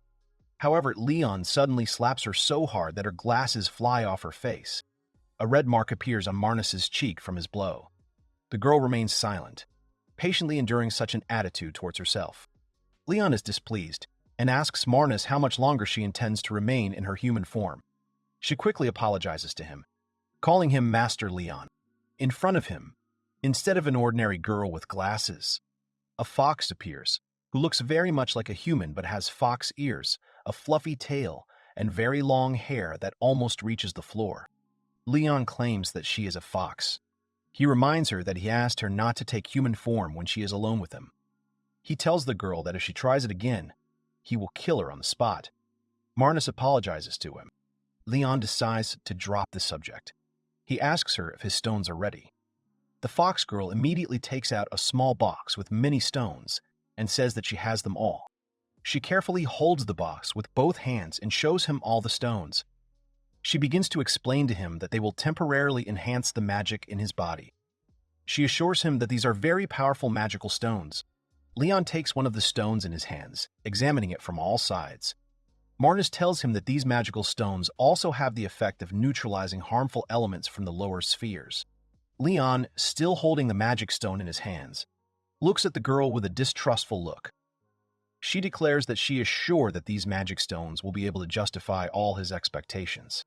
Leon Haverst interrupts their conversation about magical stones and asks his maid how much she remembers about the Haverst cross. Lisa believes that Cross Haverst is Master Leon's younger brother. She says that with all due respect to him, she knows nothing more about him than that. Leon is confident that even a fox with magic will not be able to resist the servant's collar. He is glad that his fears about her actions were in vain. Leon announces that tomorrow he will go to the underworld and bring Cross back home. He tells her to be sure that everything is ready for this. The girl replies that she understands his order. Marnus, with a smile on her face, tells Leon that when he returns from the underworld, she hopes that he will become the next head of the ducal family of House Haverst. Leon yells at her to shut her mouth. He tells her that he doesn't need her anymore, so get out of his sight. Lisa hurries out of the room to leave him alone, apologizing to him along the way. Leon stands alone in the middle of the room, breathing heavily with growing anger. Leon, smiling maliciously, promises to become the head of the Haverst house and take cool revenge on Cross for the humiliation. The students of the academy discuss the upcoming mock battle between Cross and his older brother Leon. The host announces the start of the duel, confident of Leon's victory. All the students of the academy who came to watch the sword fight between Leon and Cross are amazed by what they see. The crowd discusses Leon's defeat, suggesting that he was out of form or simply not strong enough. Meanwhile, back at the Goblin and Wolf villages, Cross claps to get their attention and announces to the working villagers that there is enough work for today. A werewolf boy notices that he is sweating more than usual today, and his friend tells him that he is not the only one. The Cross approaches the king of werewolves, Orpheus. He turns to Orpheus and tells him that his fire sword style is becoming more precise. He asks him if he thinks so too. Orpheus disagrees with Cross's words, that his fire sword style has become more accurate and tells him that it has not yet. Orpheus holds his ice drink in his hands and explains to Cross that if there is even the slightest crack of the catastrophic energy that his older brother was releasing, he will be consumed by it in one fell swoop. Cross says it's a little late to ask him, but asks Orpheus what his brother Ver's ultimate goal is. He assumes that the leader of the Northern Werewolves wants to conquer their entire region. Orpheus tells him that perhaps his ultimate goal is to fight back against the subhumans in the north. He tells him that the further north you go, the stronger the demons and subhumans that live there. He adds that the ways his brother uses to coerce people to follow him are through threats of violence and fear. Orpheus agrees that some werewolves have betrayed him, but he is certain that most of them are simply afraid of his older brother and follow him only because they have no other choice. Cross replies that he sees this. Cross regretfully states that he would definitely help them if it were possible for him. Orpheus, having listened to Cross, feels some surprise. Cross notices Orpheus's strange reaction to his words and asks him what happened. Orpheus tells him that he thought he was different, and Cross asks if that's true. The werewolf king looks up at the clear blue sky and thinks deeply about something. Orpheus, continuing to watch the clouds in the sky, suddenly tells Cross that in his youth, his older brother was very kind and strong. Cross's eyes widen in surprise at Orpheus's revelation about his brother, Verid. Cross asks Orpheus if what he just told him is true. Orpheus sits down on a nearby tree stump and tells him that he has been a pretty good older brother to him. Cross thinks that this is simply amazing. Cross listens attentively as Orpheus reveals that he does not know exactly when his older brother went mad. The Werewolf King suggests that it all happened too quickly and too many times. Cross suggests that if they figure out the reason for this, they can stop this whole fight. Orpheus, after hearing Cross's suggestion, thinks about it. He whispers that maybe they can even start living again. Cross, not hearing him, asks again. Orpheus tells him that he said nothing important and tells him to forget about it. The king of the werewolves states that they must now gather strength for the upcoming events. The Cross turns to Orpheus, intending to tell him something. However, he feels someone's presence behind him. Goblin grabs him by the hair and starts pulling it in different directions. Cross starts screaming that it hurts a lot. Goblin sits on his neck, grabbing his hair, and Rufus spins around him. Cross asks him what they are doing and yells at Goblin to stop pulling his hair. The Werewolf King assumes that Rufus and Goblin want him to play with them. Cross holds down the disgruntled Goblin, who he managed to get off himself. His hair is still sticking out in all directions. He asks her if it is true. Goblin answers him with undisguised indignation in her expression and tone. Cross says that he has been training so much lately that he hasn't been able to pay attention to them at all. He apologizes to them for this and promises that he will fix everything. Orpheus watches this whole situation of Cross and his friends with a smile. Orpheus tells Crest that he will go then. Crest holds Goblin in his arms and agrees with him. He watches Orpheus walk away from him, thinking about something. Cross muses that he doesn't know if Orpheus and his brother will have a second chance, and if they can fix all this. He thinks that he would definitely prefer it to be possible, but also considers the possibility that they won't be able to. He realizes that if they cannot reason with his brother, who is the current leader of the tribe of fighting wolves from the north, then Orpheus will have to stop him at any cost. At an aristocratic academy, a student in the dean's office asks why he is the only one who failed the knighthood exam. The principal tells Crest that he heard that he bribed the students to lose to him in their duel. Crest asks him what he is talking about. He confidently states that he did nothing of the sort. The director says he is sorry about this, but he will be punished accordingly. Cross asks the director of the academy to listen to him. Someone hits Crest hard in the face with a fist. The brothers beat Crest, calling him a disgrace to the family. They demand that he confess his ingratitude, but Crest denies the accusations. The Cross raises its gaze. He notices Leon standing around the corner, who watches this with a malicious smile. Cross wonders if they, the brothers, can start all over again. He thinks it is impossible, because the brothers hate each other. Someone calls Cross, but he, deep in thought, does not immediately respond to the call. Cross suddenly wakes up with a look of fear on his face, from his dream where his brothers were beating him. Someone calls his name in concern.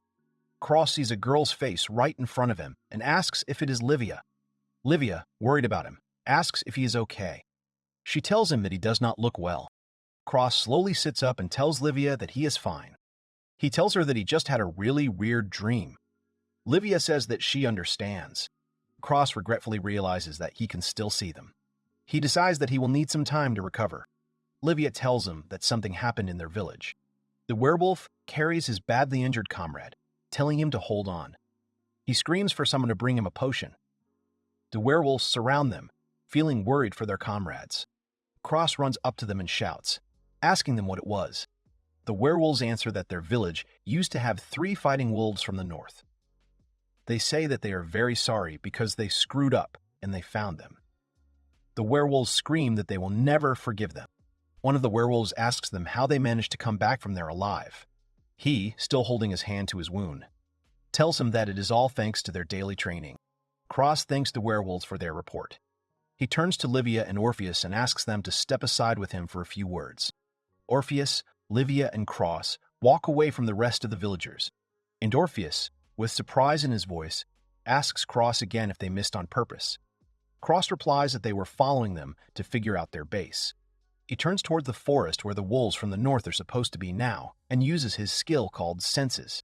He feels the energy of 3 fighting wolves from the north in the forest. He says that it is definitely them. Cross suggests to Orpheus and Livia to intercept them on their way to the camp. Orpheus and Livia immediately agree with him. 3 werewolves from the north head to the village to deal with the goblins and werewolves. Suddenly, A huge wall appears from underground, preventing them from going any further. They curse, saying that a wall of earth suddenly appeared right in front of them. Orpheus turns to the wolves, saying he hasn't seen them for a long time. The wolf with glasses recognizes his voice. Orpheus sarcastically apologizes and says he won't let them go. The wolf laughs. He clarifies that isn't the younger brother of their king, Orpheus, in front of him now? He asks him how he likes the chair of the leader of inveterate mediocrities. Orpheus looks at the wolf with undisguised malice in his gaze. Cross announces that he is the head of the organization that Orpheus is currently working for. He tells the wolf that if he has anything to say, then let him say it to him. The werewolves laugh maliciously, saying that they are surprised. They claim that the talentless man was turned into a domestic dog. Cross and Livia begin to get angry at the werewolf's words, but Orpheus tells them to listen to him. Cross turns to Orpheus, asking what he meant. Orpheus tells Cross that the three war wolves have a terrifying aura about them. He senses their aura and tells his comrades that they have the same one as his older brother. Orpheus says that he has a very bad feeling and asks Livia and Cross to be more vigilant. Cross, having listened to the request of the werewolf king, tells him that he will remain on guard. The werewolves say they have no need to run from a werewolf like him. They confidently declare that they will cut off his head right here and now and bring it to their true king. The werewolf in glasses suggests his friend to simply use this thing. He takes a stone out of his pocket and replies that he completely agrees with it. Orpheus is astonished, saying that this cannot be. Cross turns towards Orpheus, not understanding why he has such a strong reaction. The werewolves eat their stones, and Orpheus screams, asking if it was a magic stone. The werewolf, having absorbed the magic stone, says that now he can become as powerful a werewolf as the king. He begins his transformation, which brings him terrible pain. The ground beneath him breaks, and he himself roars loudly from his transformation. Livia and Cross look at this with their mouths open in surprise. The server's werewolves are getting bigger and stronger, and Cross is asking what's going on. Three werewolves, who previously had a more human appearance, turn into real wolves. Instead of a head, they have a wolf's muzzle, and claws have grown on their hands, but their torsos resemble a human's. Cross, seeing what they have become, curses. He asks what this is. One of the battle wolves starts to attack them. Cross screams, alerting his comrades that it is approaching them. Livia attacks the wolf with her sword, the wolf that attacked her. She stabs him deeply in the torso. Her eyes widen in surprise. She sees that the wound she literally inflicted on him heals instantly. Livia warns Cross that the wolves have grown stronger thanks to the magic stones. Cross fights back and advises him not to give in to their pressure. He yells at Livia to remember her usual training, and Livia firmly replies that she will do so. The huge werewolf growls loudly and swings his paw at Livia, who is half his size. The girl closes her eyes and begins to concentrate. She uses her skill, Water Blade, and attacks the monster with it. She stabs the northern werewolf right in the chest with her sword. With the tip of her sword, she hits the magic stone that he absorbed to become stronger and completely shatters it into small pieces. By hitting the stone, Livia kills her opponent. The stone explodes right in the wolf's body. She yells at Cross and Orpheus, telling them to aim their attacks at the magic stones that are inside their bodies. She claims that if they destroy the magic stones, they will go out of control. The Cross shouts to her that he understands, and they will do exactly as she told them, and Orpheus also agrees. They fight the remaining werewolves. The mark of the exploded stone remains on the bodies of the wolves. 3 dead werewolves lie on the ground next to each other. Orpheus, Livia, and Cross say that they managed to destroy them all. Cross says that if they don't return, the base will notice that something is wrong. He suggests that they may come to investigate the area in the near future. Orpheus is deep in thought, so he doesn't immediately respond to Cross's words. The young man, noticing that something is wrong with Orpheus, turns to him and asks him if he is okay. Orpheus, with regret in his voice, answers him that these guys do not know what mercy is. Orpheus explains that, in fact, a stranger once approached him about a deal involving a magic stone. Cross is shocked that Orpheus has encountered magic stones before. Orpheus remembers the situation when a man approached him, hiding his face with a hood on his head, and offered to buy him a magic stone. He tells Cross that he did not recognize the face of the seller, but he called himself a vampire. Livia explains to them that vampires and foxes have magic. She tells them that they can also make various magical tools. Orpheus explains that his father was a man of chivalry and hated magical tools, which is why they rejected his vampire seller.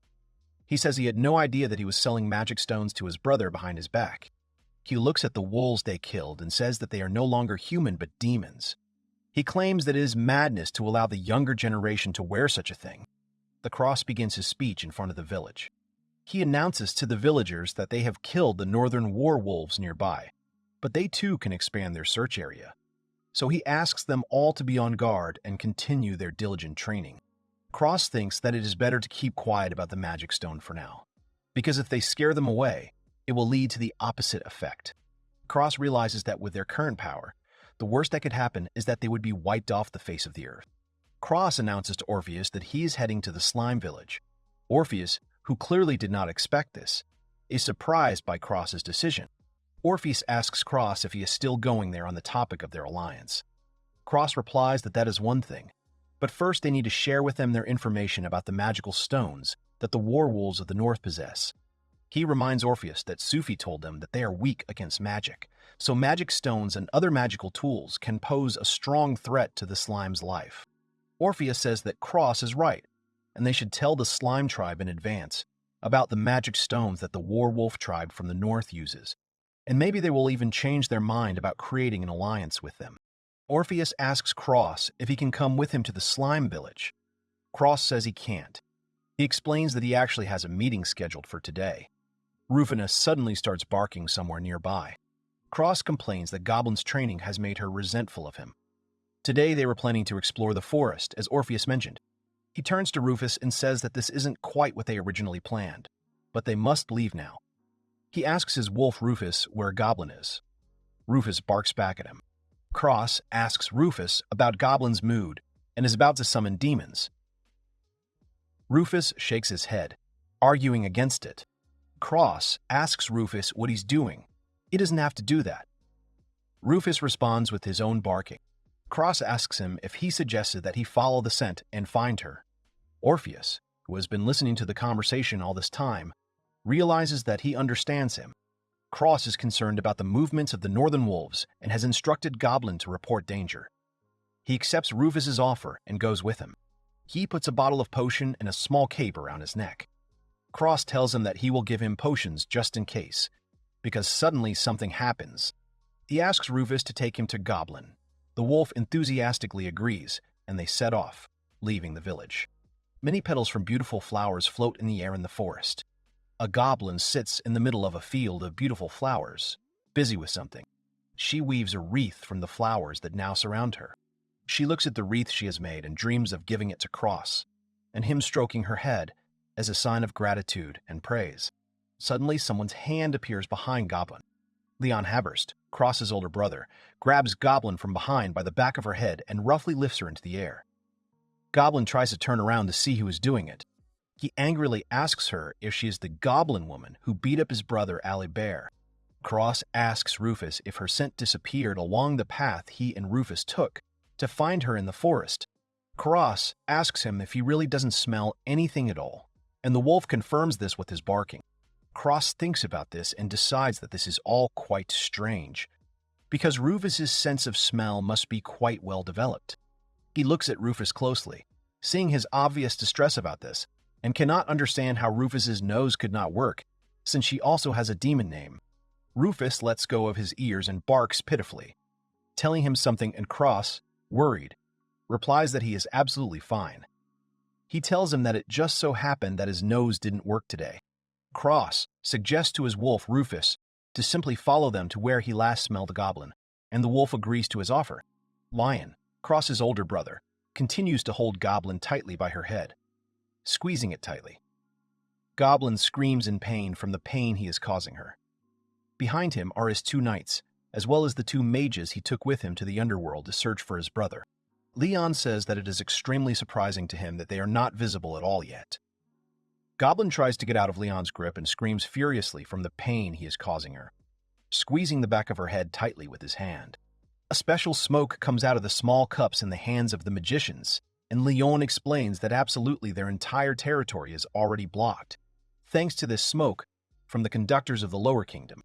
Lion tells Goblin that if she doesn't want her skull crushed by his hand, she'd better tell him if she recognizes any of the faces circled in the portrait, and shows her the frame with the portrait. The Goblin looks at the portrait of the Havure family, with Cross's face outlined. Leon tells her that she seems to have quite a high status for a goblin. He asks if she can at least tell him if she knows any of these people. Goblin's eyes widen as she spots Alibret, the second son of House Havurst, Crest's older brother, whom she already knows from his battle with Crest when he tried to bring him back to the upper world. She, trying to get out of Leon's grip, brings her hands back, and with both hands grabs him hard by the hand with which he holds her head.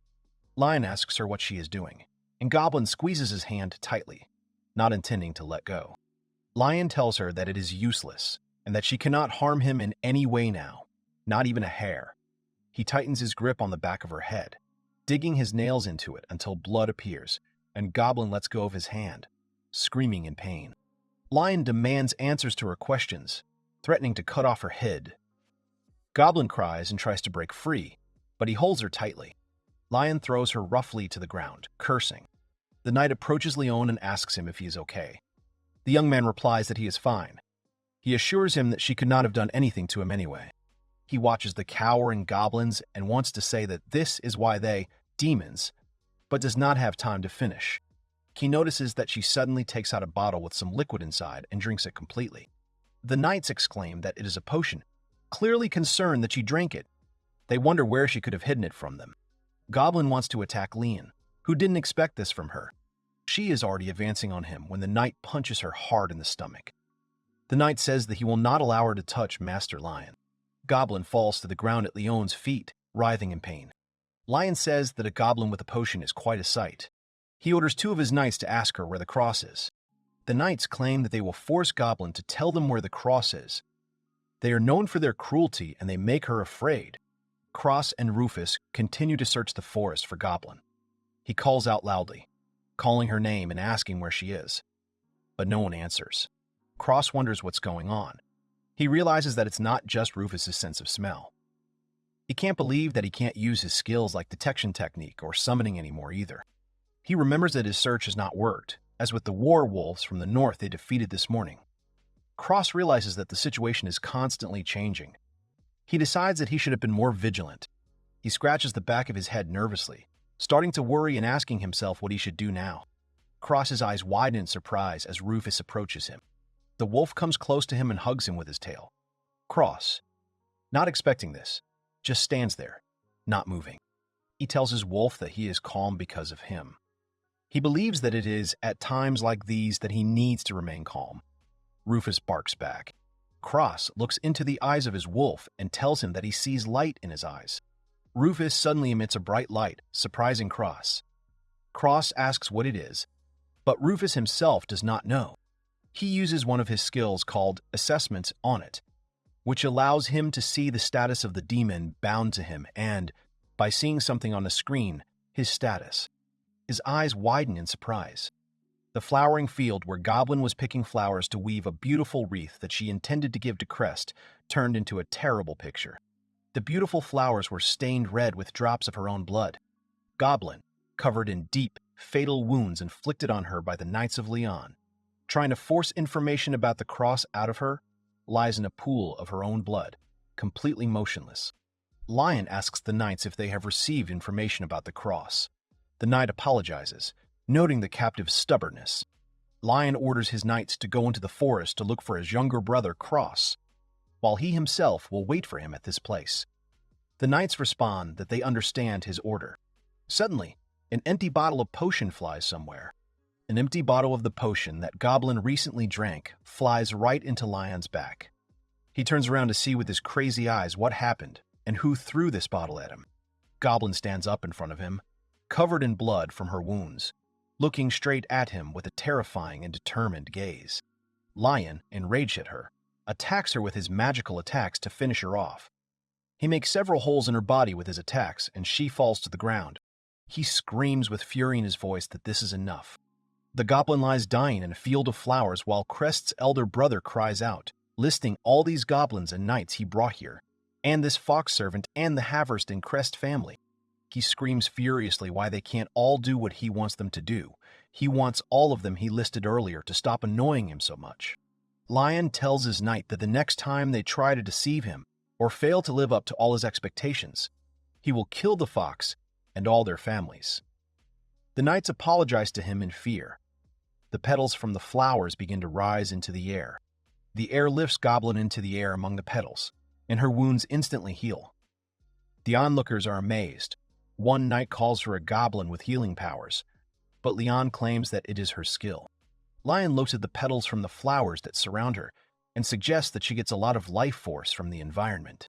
The knights mistakenly believe that the goblin has the skill Herbalist.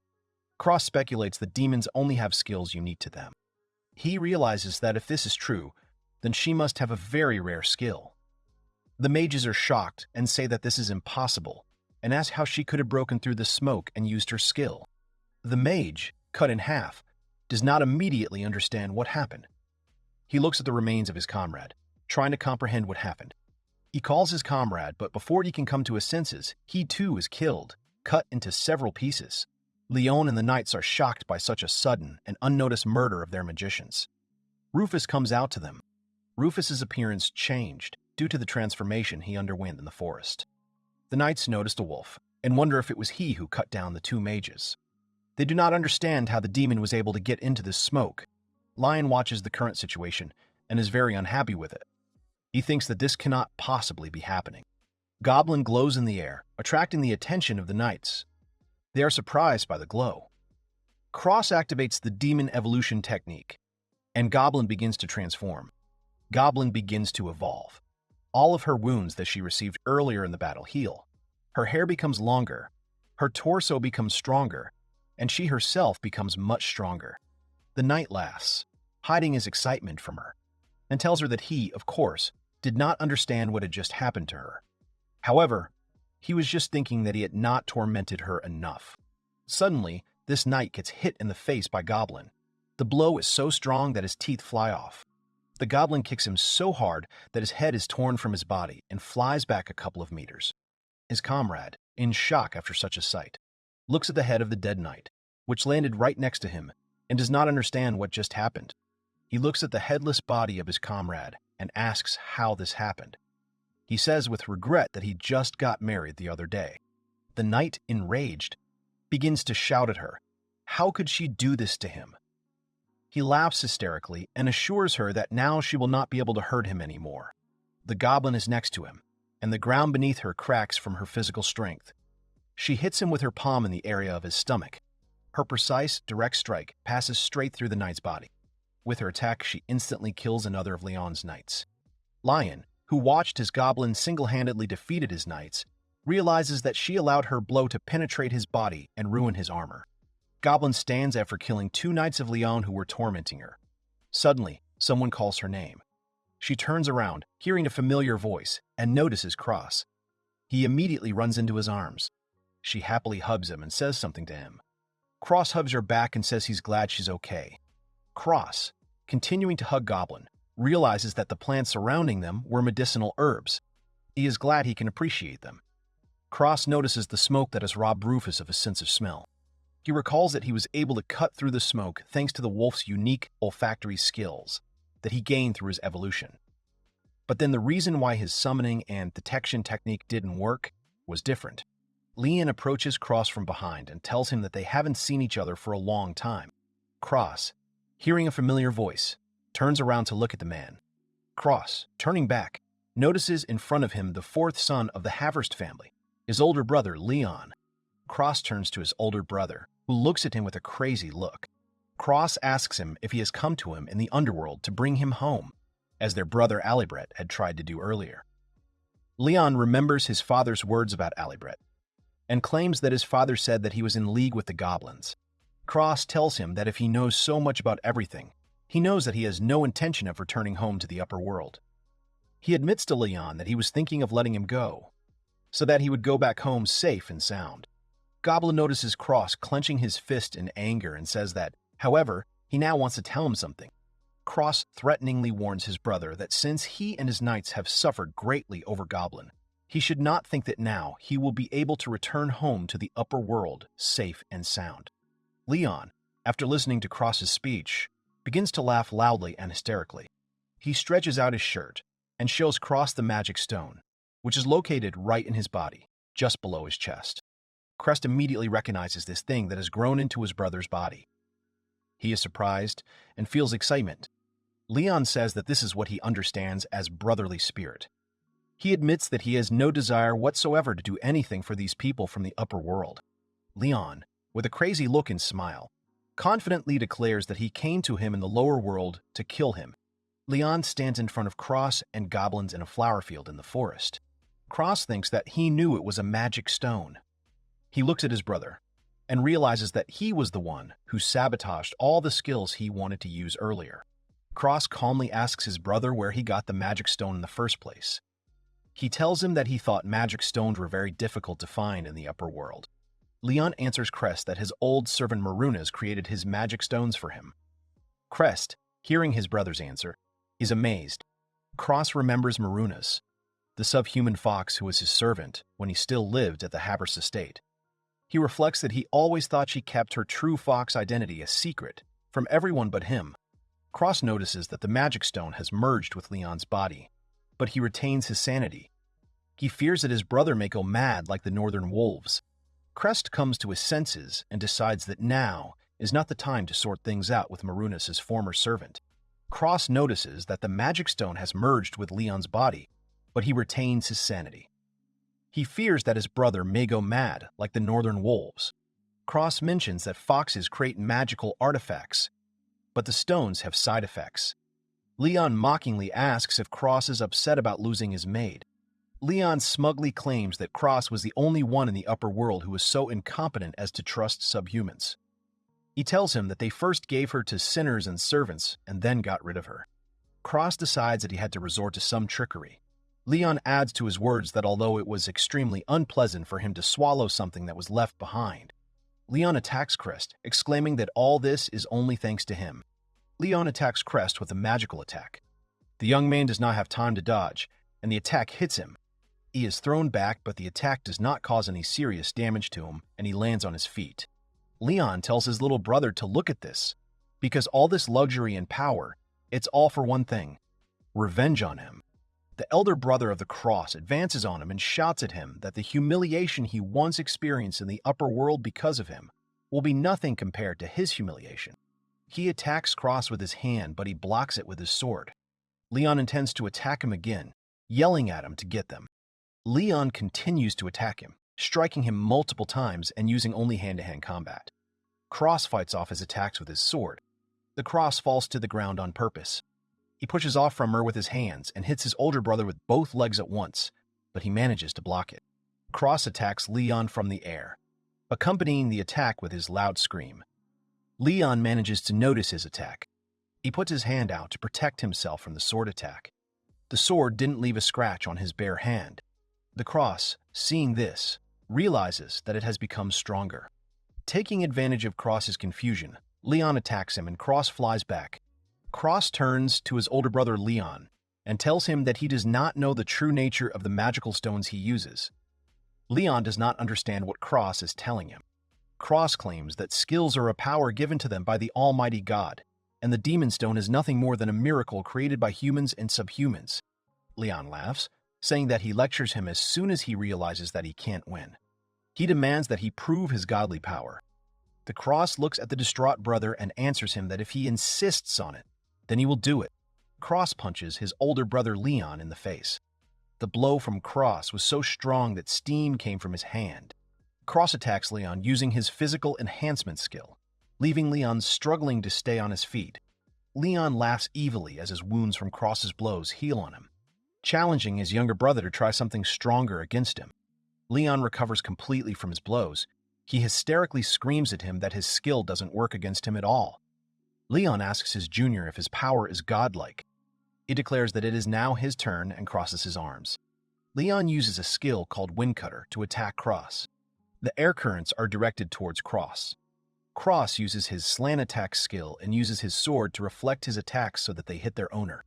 The air currents that Leon himself created cause numerous cuts on his body, but they don't touch him because he covered his face with his hands. Leon stands in front of Cross, who is clearly surprised by what is happening. Cross asks his older brother if he remembers.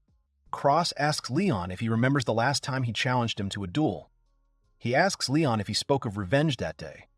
Leon, not expecting such words from Cross, is surprised. Leon begins to shake from the anger he feels towards his younger brother and asks him what it means. Cross has not forgotten this. Leon starts yelling at Cross, saying that he must be joking. He asks Cross if he thinks that the whole range of his humiliations is only related to that day when their duel at the academy took place. Cross stands silently, listening to his brother's cries and does not answer his questions. Leon starts to go crazy. He grabs his head and screams at Cross that he is always like this, that he always looked down on him and stole absolutely everything from him. Leon prepares his new magical attack to attack Cross and declares that he will never forgive him. He tells Cross that he will execute him right here and now. Leon uses his skill called Tornado to attack his little brother. The tornado heads towards Cross, who muses that he didn't think Leon could create such powerful wind magic.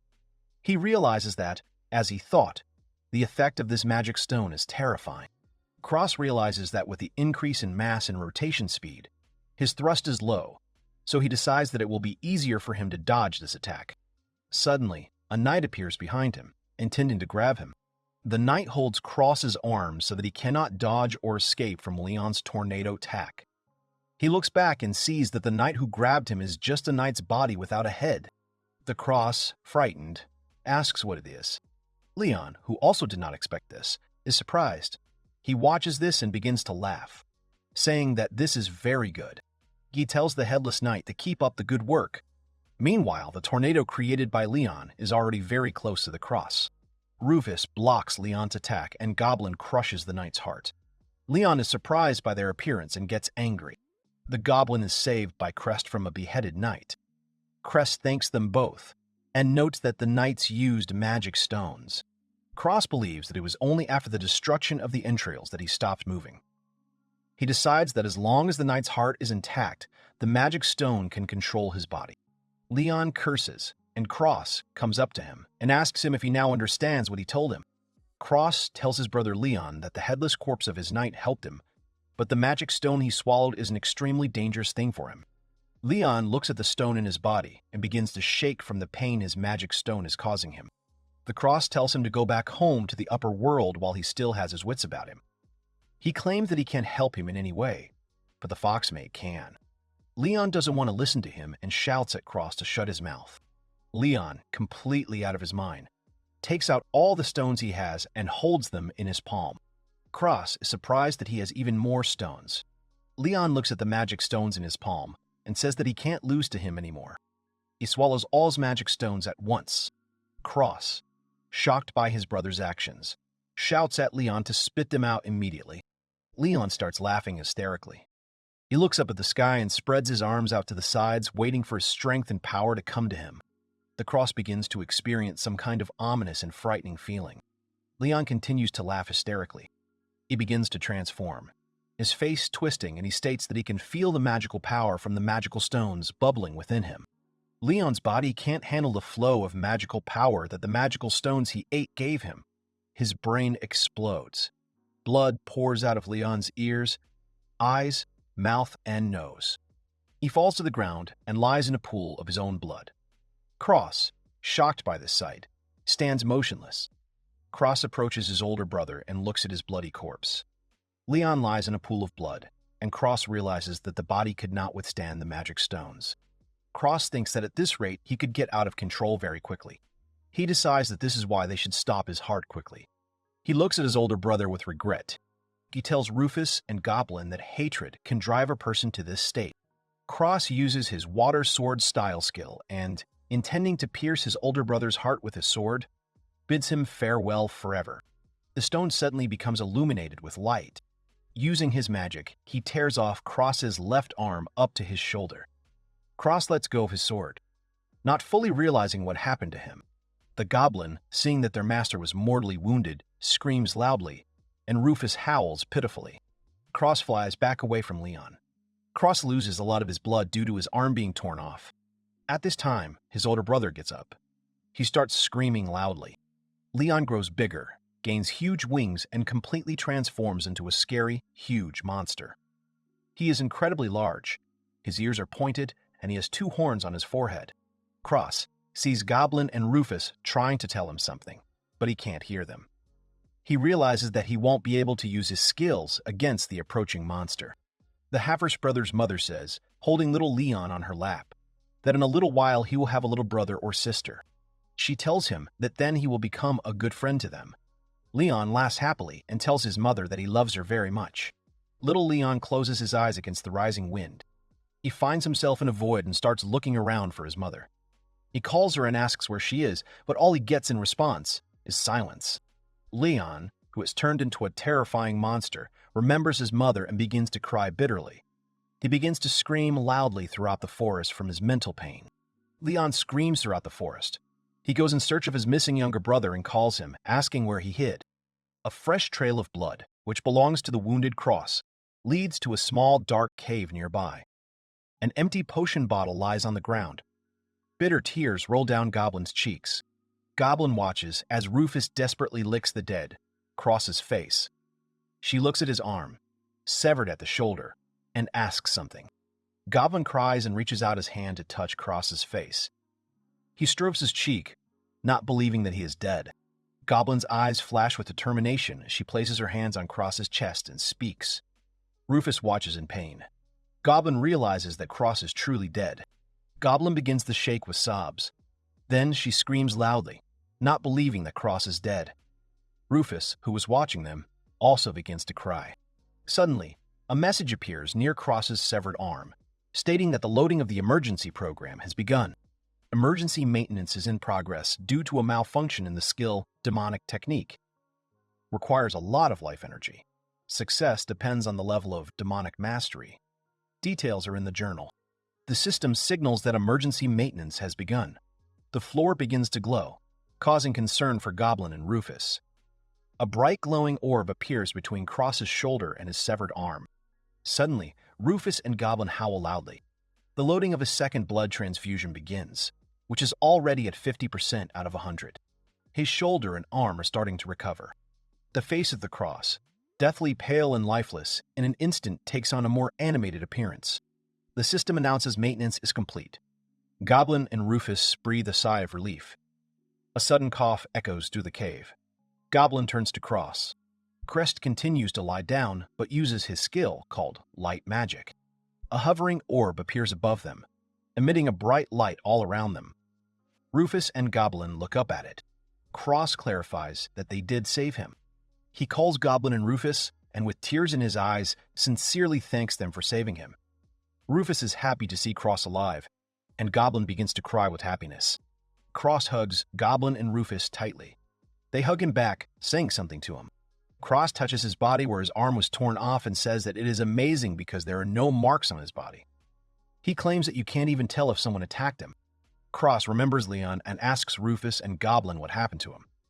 He remembers that he thought he was going to kill him. Rufus and Goblin start answering him, telling him what happened. Cross, after listening to his friend's answers, becomes thoughtful. He tells them that his older brother is clearly cursed. He claims that the magic stone blocks the probing technique. Suddenly, Cross begins to feel a headache. Cross finds himself in a place where his older brother Leon stands behind him near someone's grave. Cross's eyes widen in surprise and doesn't understand what happened to him. He turns around and sees Leon Halfhurst with a bouquet of flowers. Leon tells his mother that it was he who came. Cross begins to realize that he has entered into memories that belong to Leon. His older brother tells his dead mother that as soon as Cross disappeared, his brothers began to attack him. He watches as Leon carefully places a beautiful bouquet of flowers on their mother's grave. He assumes that his older brother's memories are being sent directly to his brain due to the flash of the magic stone. Cross stands behind Leon and listens as he speaks to their mother's grave. He tells her that as soon as Cross was born, she died. Leon claims that their entire family is cursed. Leon explains that his brothers can't get along with each other because as long as Cross is alive, their family will be haunted by misfortune. Cross listens to Leon, feeling some kind of regret. Leon gets to his feet and asks their mother that she is watching over them all in heaven. He turns towards the cross and confidently declares that he will avenge the humiliation she suffered from him and get even with him for her death. Cross returns from his older brother Leon's memories back to reality. Leon's face shows determination, while Cross's face shows nothing. He is completely indifferent. Cross says that the demon stone is blocking his abilities, but it is not blocking Leon's abilities. He tells them that memories of his other side are flooding his head. No questions asked. Cross wonders if being alive is a crime. Goblin asks him something. Cross expresses his displeasure by saying that he has heard it all before. He claims that he is extremely tired of hearing it all the time. Cross turns to Goblin and Rufus and apologizes to them for that. He says that they will have to stay with his older brother for a little while longer. Cross says, with all his determination, that the three of them will stop him. Goblin and Rufus support him, saying something to him enthusiastically. Meanwhile, Leon finds a trail of Cross's blood, which leads him straight to the cave where Cross, Goblin, and Rufus are supposed to be hiding. Leon begins to destroy the cave by pounding it with his huge fists. He asks Cross where he is. Suddenly, Leon hears Cross say that he is there. Leon turns around at his cry, but Cross is nowhere to be seen. He starts shouting again, calling him to come out. Not far from him, he notices Rufus, who is looking straight at him with determination. Leon shouts, asking Cross where he is. The wolf continues to look straight at him with determination. Leon tries to grab Rufus. Rufus uses his skill called Howl, which creates a dome around him, preventing Leon from getting close to him. Leon, upon touching the dome, freezes in place. Cross shouts at Goblin that it's time for her to act. She immediately runs out of her hiding place. Cross, advancing on Leon, uses that Rufus's unique ability temporarily encases the target in a golden bridle. He shouts at Leon that it's over for him. Cross and Goblin attack him together with a loud cry. Cross and Goblin hit him right in the magic stone in his body. They destroy the magic stone, and it falls off Leon's body, crumbling into pieces. Leon's body explodes in the chest area where the magic stone used to be. The magic stone turns black and disappears into thin air. In the forest, Goblin, Cross, and Rufus watch as Leon's body begins to slowly evaporate. Cross realizes that the reaction to the enormous flow of magical power is causing his body to become sacralized.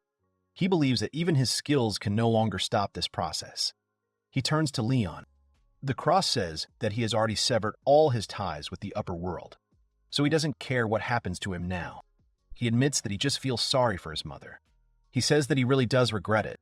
A dying Leon looks up at the sky when he notices something in the distance flying straight towards him from the sky itself. It gets closer and closer to him, and Leon's eyes widen in surprise as he begins to realize who it is. His mother appears in front of him, with large angel wings opening her arms to him. With the last of his strength, Leon calls for his mother. Cross is surprised, asking if his mother has come for him. Leon, who had almost disappeared, starts laughing and says that it has finally happened. His mother touches his face, and he tells her with a happy smile on his face that he met her first. He claims that from this very moment, they will be together forever. Cross, Goblin, and Rufus watch intently as Leon completely disappears. Cross looks at Leon disappearing with their mother with sadness and regret. Cross approaches Rufus and Goblin, asking them to go home. His friends happily agree. The maid asks Merle to wash the window, and she agrees. Merle ponders Master Lion's return from the underworld while washing the window and overhears a conversation about the death of the children of the head of House Abast.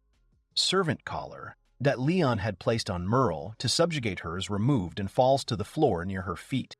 Merle picks it up off the floor, examining it.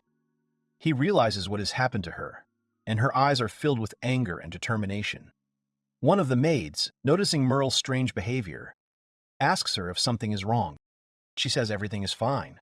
She lies that she just has some fireproof trash there. She says she will go and throw it out. The maid tells her to deal with it.